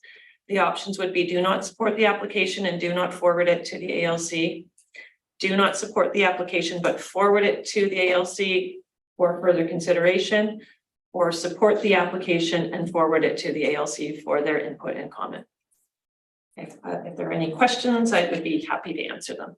Great, Director Richmond, then Director Demare, then So I Director. don't want to cause confusion. I thought we sort of came up with our third option when we looked at these sorts of applications was to forward to the ALC with no comment. And that's just more, this is just from my own understanding. That can be another That can be- option. Okay, I just wanted to make sure that that was an option on the table. Thank you. Director Demare, question. Yeah, thank you. Is that property treed? Yes, and in part, there are tree covenants. Thank you. Thank you, Director Rainbow, go ahead. Yeah, I met with the proponent, they met with me. And one of the issues I raised with them was the noise issue and the events. And their suggestion immediately was, we don't want to do that. Can we sign a covenant to say that we don't want to, or we won't organize events? And so my question was, why can we not do that? It's not really something that would be dealt with in a covenant. And given the challenges that we've had with dealing with noise in the Upper Squamish Valley and rogue events and gatherings for event, etc. Even though there's a covenant, there is an entitlement just by virtue of them being in the agricultural land reserve that they can host those events. And because there is a right to farm legislation, we're unable to supersede right to farm legislation. We'd be getting into some big trouble with that. So even in the event that there were a covenant, and there with the right to farm legislation aside, we would still be facing the challenges of enforcement if people were to choose to not follow their covenant. And we see that from time to time. Director Rich Jones, question? Oh, did you have a follow-up question, Director Rainbow? Do you have No, a that's follow-up? okay. I'm in a moment. Okay, go ahead. Thanks. I thought this report was really well done. I thought, yeah, Miss Anna Koturniak, well done. And the suggestion of leasing was a very good one in terms of solving some of the problems as they were presented by the applicant. My blood pressure takes a little jump every time we mention tennis courts and swimming pools, in part because I know my farmers are not making money, they are going down. And so I just don't feel like that's something we necessarily have to bring in. But, you know, Area D is a very different world from Area B, for sure. I don't know why we wouldn't just forward this to the ALC. They're the authorities. Forward with no comment. Just forward it. I mean, yes. Okay, I'll finish. Question? Go ahead, Director Mack. Yeah, no, I agree with the swimming pool deal. We gotta get rid of that comment, because I don't know anybody that's building swimming pools or tennis courts in the farm, in this valley anyway, or up to Darcy, but yeah, I think the thing to do is, Director says, forward it to the ALC with no comment. Let them make the decision on it. You want to make that motion? No, can I make a comment first before I make a motion? Yeah. That way around, or, yeah. I feel really quite sort of awkward about this particular situation. You know, if this were a 27-hectare meadow, then there's no question I'd be saying, no, hands off, this is farming and nothing but fun. But I look at that particular property, it is heavily treed. The highway does cut a chunk out, which is right next to Camp Summit and would naturally become part of that camp. And I know that Jeff Park would very much like to have that piece of land. There is a covenant on another corner, which some trees that cannot be touched. There's a stream that comes through it, so you've got the riparian area either side of that stream. There's a road that cuts across it that has never had a right of way, but the road's there anyway, and it's access to some homes the other side. the highways are quite correct. The road's been there for some time and there's no challenge to that. The property owner couldn't shut it down or anything like that. But it would be useful to the community if highways had a right of way through there, including several meters either side of the actual road, so that pathways could be developed, cycle paths. The community want to do that, but they can't at the moment. So it's really I don't think it's as simple as it appears. I'm generally sympathetic to what staff are saying. I'm certainly well aware of the issues in the Upper Squamish, as you're going to find out a little bit later. But so I definitely think we should refer it to ALC, see what they have to say. And what am I tripping on here? I'll come back to you, Chris. Thank you. Did we have a conversation with the Squamish Food Policy Council, who are sort of one of the key folks behind the Squamish Valley Agricultural Plan? I believe that Anna did. I did as well. Okay,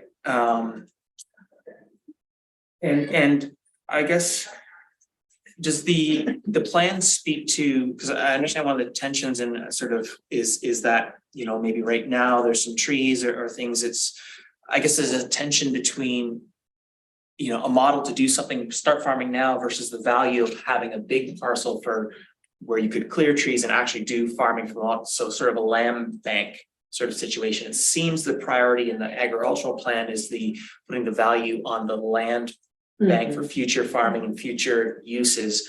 And so I guess I'm looking for is that, I guess, what you would read in the agricultural plan, or understand that this actually does have a very high value, and that's part of your assessment in the future, and that's why staff isn't, I guess you said you aren't recommending anything in these situations. I guess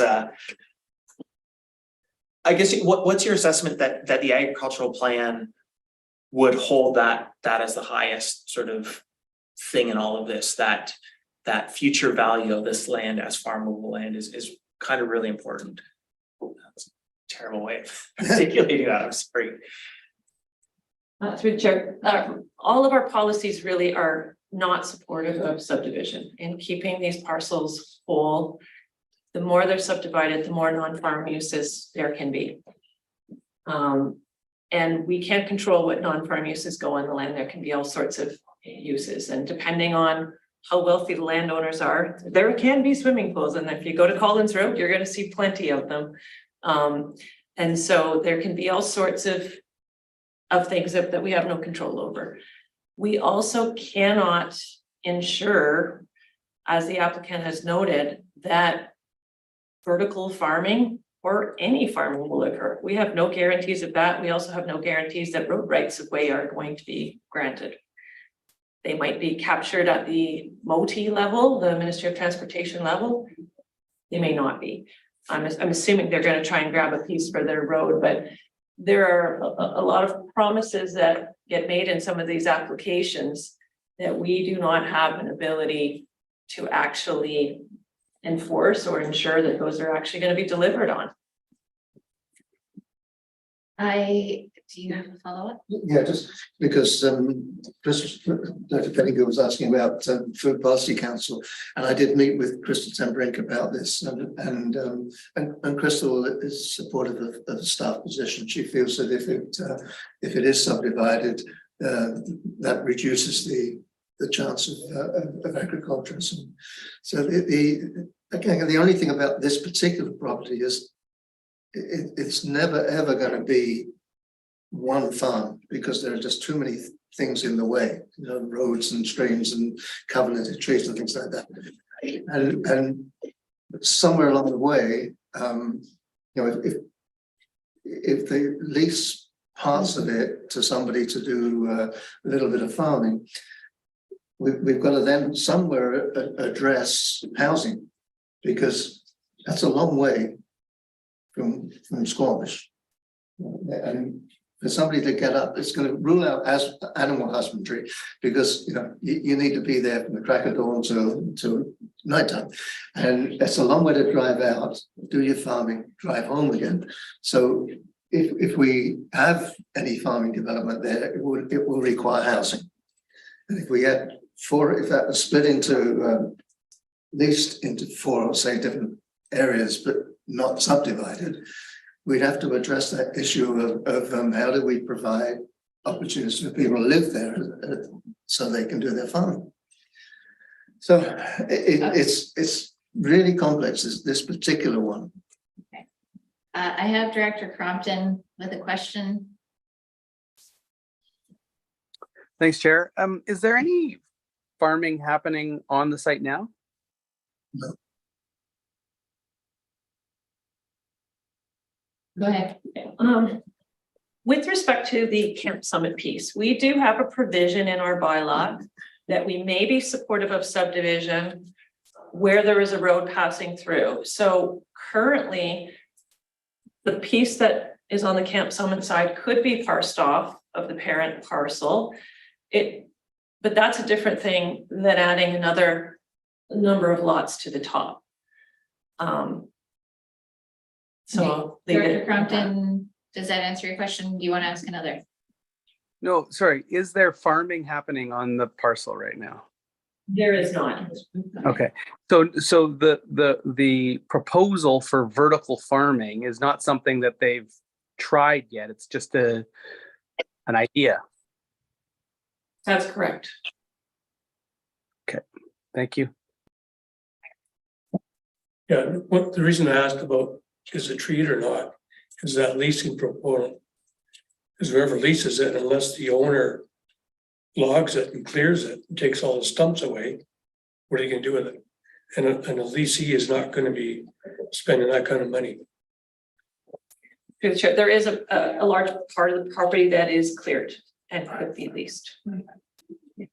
Okay, so in the interest of moving along at 3:38, and my kid is home alone right now, let's put a motion on the floor. I believe I've heard the motion to refer this to the ALC with no comment. Yes, I'd like to Moved make by that. Director Church-Jones, seconded by Director Mack. Any other comments? Go ahead.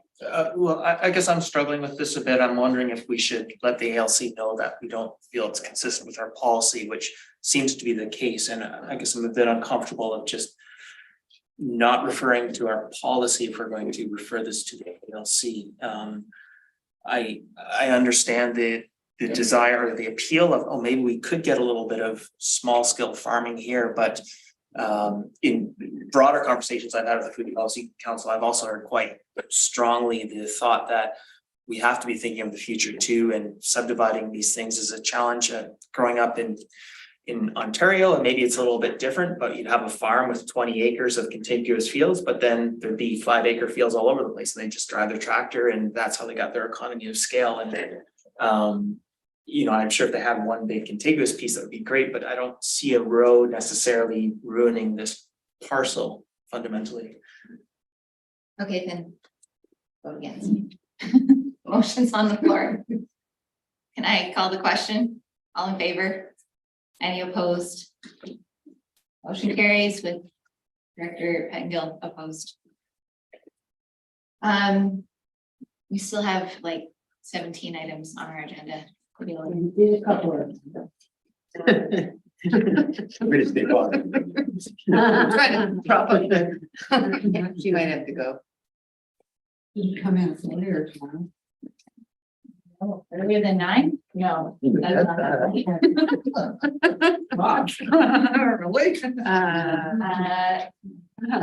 9.3, thank you.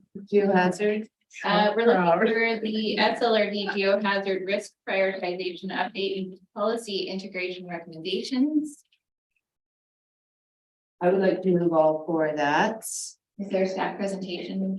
No, thank you. Okay, moved by Director Robertson, seconded by Director Rainbow. Any questions or comments from anyone on the board for staff who are here and ready to answer your questions? Go ahead, Director Pettengill. So it seems that we are updating OCPs rather than developing DPAs to address this. I'm just wondering, is that two different ways of saying the same thing, or is there a reason why we're doing one and not the other? Sure, thank you through the chair. We are opting to update, so we don't have development permit areas in areas A, B, or C specific to natural hazards, and that's why we're opting to have a more general policy and mapping approach in those areas. We do have specific development permit areas for natural hazards in electoral area D. So there is that distinction, but yes, through the chair, that is why we're using the OCP. The DPAs live within OCP, but we're just using broader policies as we don't already have DPAs. Any other questions? Okay. I will call the question. All in favor? Any opposed? Motion carries. Thank you. You got the easy one. An area refuse disposal community engagement process. We can just jump to if there's any comments or questions for this too, because This is well done. not much We did to it it. while you were away. No, what? We've done it. Okay. Yeah, There were nine. we are at 9.5. Any questions for staff? Thank you for the report. Yeah, it was well done. All right. Someone like to make the motion as laid out in the package, moved by Director Hopple, seconded by Director Mayor. Comments? Call the question, all in favor? Any opposed? Motion carried.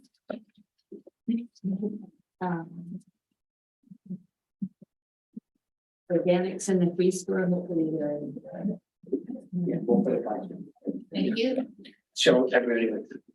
We're being joined by Ms. Campbell to speak to, hello, Infrastructure Canada Disaster Mitigation and Adaptation Fund opportunity.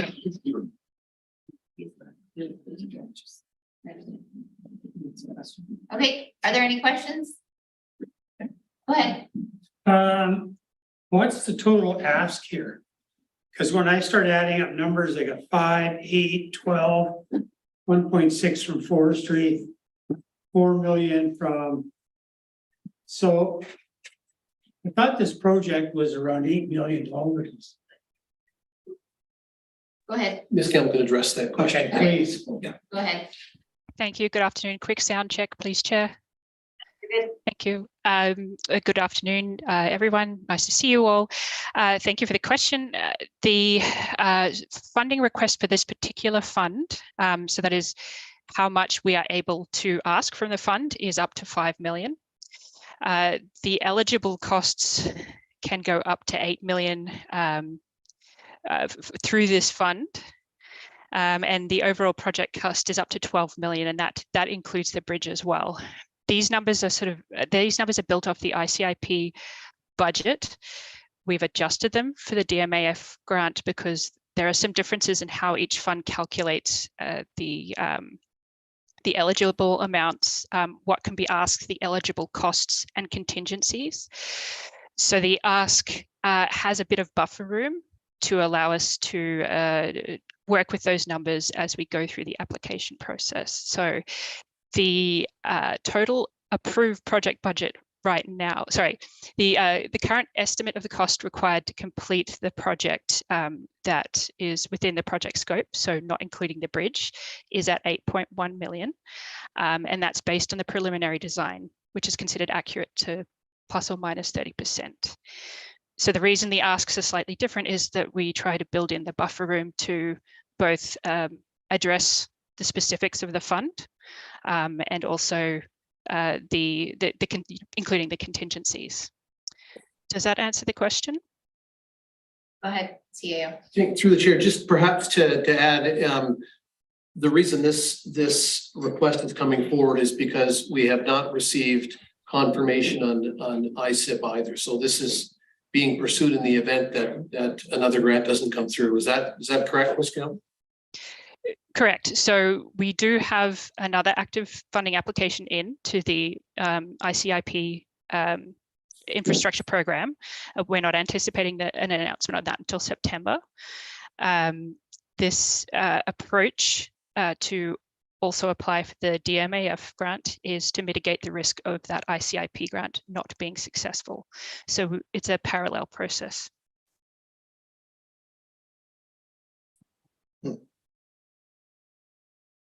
Any other questions?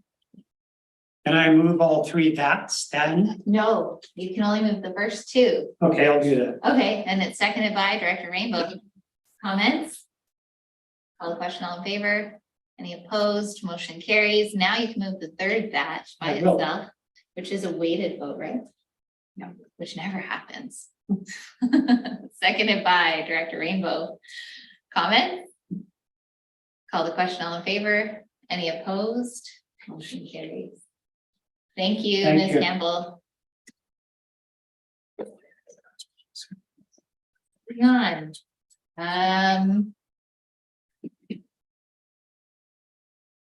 We are 9.7. We need to rescind CAO Craig Dalton as the SLRD Deputy Financial Officer. Yeah. Yeah. If we don't do it. If we don't do it. We got you. This is horrible, Colin. Whatever. All right, all right. Okay. And put call. Okay, fine. So you gotta make Move the this separately. Right. Is that all of that? Yes, moved by Director Burchell, seconded by Director Richmond. All the question, all in favor, any opposed? Motion carries. Welcome to the team. Mr. Hodgins, we are excited to have you here. All right, 9.8, I imagine we have Ms. LaFrance here. Director LaFrance, welcome. This is a standard 2022 statements of financial information report, and I imagine you're here just to answer questions. Should anyone have any? Does anyone have any questions? No. Did I have someone move receipt? Is it receipt? We move approval. Approved. Moved by Director Richmond, seconded by Director Birch Jones. Comments? I'll call the question. All in favor? Any opposed? Motion carried. And thank you, Director LaFrance. Could someone move the information report, the Q2 performance report? Yep. Moved by Director Mack, seconded by Director Hopple. Questions or comments? Thank you for the report. I'll call the question. All in favor? Any opposed? Motion carries. Okay. Okay, thank you. 10.1 is the chair's verbal report. I have a very lengthy 1-hour report back that I will now go into detail. I'm kidding. But I will report that a few weeks ago I had the opportunity to attend the Federation of Canadian Municipalities annual convention in Toronto on behalf of UBCM, as well as wearing my SLRD hat. It was a great opportunity to meet with local government officials from across this country. And the one thing that we all have in common is that, and this was the probably best line from the convention, is that the federal government has all the money, the provincial governments have all the power, and the local governments have all the problems. So with that, there's immense work going on at the Federation of Canadian Municipalities to work with the federal government on a new financing model for local governments to address many of the challenges that we face in a very tumultuous financial landscape for local governments. So I'm excited about that work. There were 2 resolutions at that convention, and it took and tons of learning sessions, and it was excellent. It was a very well-run convention, so big and a lot of people And it was, I'm happy to go into more detail with you offline. So with that, we'll move to the board roundtable. Should we save that for tomorrow? Let's do that tomorrow. Yeah. Okay. To the chair, yes. All right, let's do 10.2. Support for the Statlium graduation celebration from Director Birch Jones. Someone move. Moved by Director Birch Jones, seconded by Director Mack. Any questions? I'll call the question. All in favor? Any opposed? Motion carries. And the SLRD Area A donation in memory of Russ Oakley to the Lillooet Food Bank from moved by Director Demare, seconded by Director Mack. I'd like to Would you like to speak to it? Yeah, and I had quite a few conversations with Sandra Oakley, Russ's wife. They were both friends, and it was interesting that through all that process of talking to her, that in the end, community members asked her, didn't ask her, but told her that they really liked that food bank program, and she's actually with the Lillooet Friendship Society. There's posters out in the memory of him to fund the social services of the Lillooet Food Bank or Lillooet Friendship Center and donate to the food bank. So this is memory of it. So I'll move it. Thank you. I move by Director Mack. Any other comments? Thank you, Director Demare, for doing the extra footwork on this and making this motion. Call the question. All in favor? Any opposed? Motion carries. And 10.4, rescind PILT funding from Goldbridge Transfer Station Septage Trench. Moved by Director Demare. Seconded by Director Birch Jones. Call the question. All in favor? Any opposed? Motion carries. And 10.5. Is it supposed to say seepage trench or is this septage trench? Septage? Okay. Okay, would you like to move that, Director Demare? Yes, I'll move that. Seconded by Director Birch Jones. Any questions? Call the question. All in favor? Any opposed? Motion carries. We're gonna postpone this conversation to tomorrow. The meeting request, I think. Because I think it's a bigger conversation than we can have in half an hour. Okay. Oh man, you're bouncing around.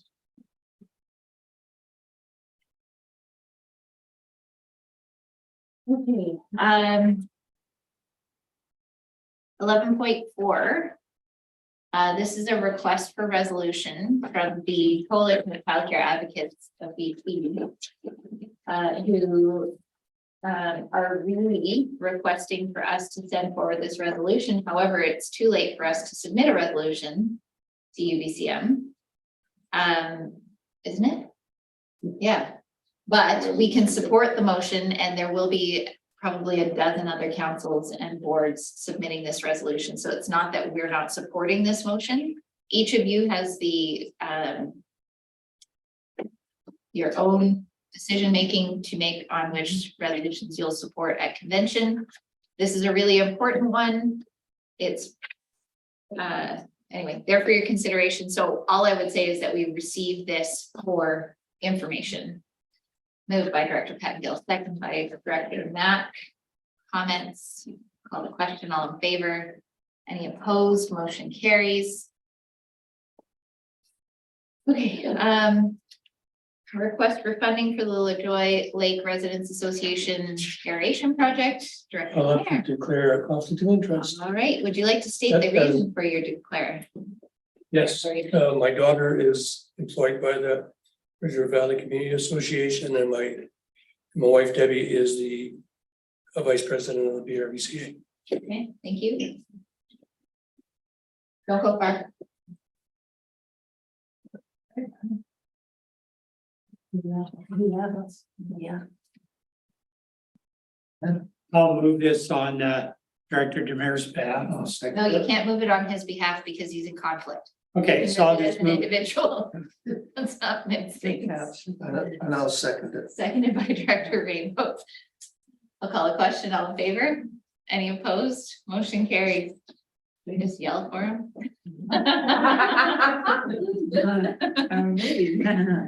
Awesome. Okay, now, Director Rainbow, do you have any late business to add to the agenda? Funny you should ask that. Fantastic.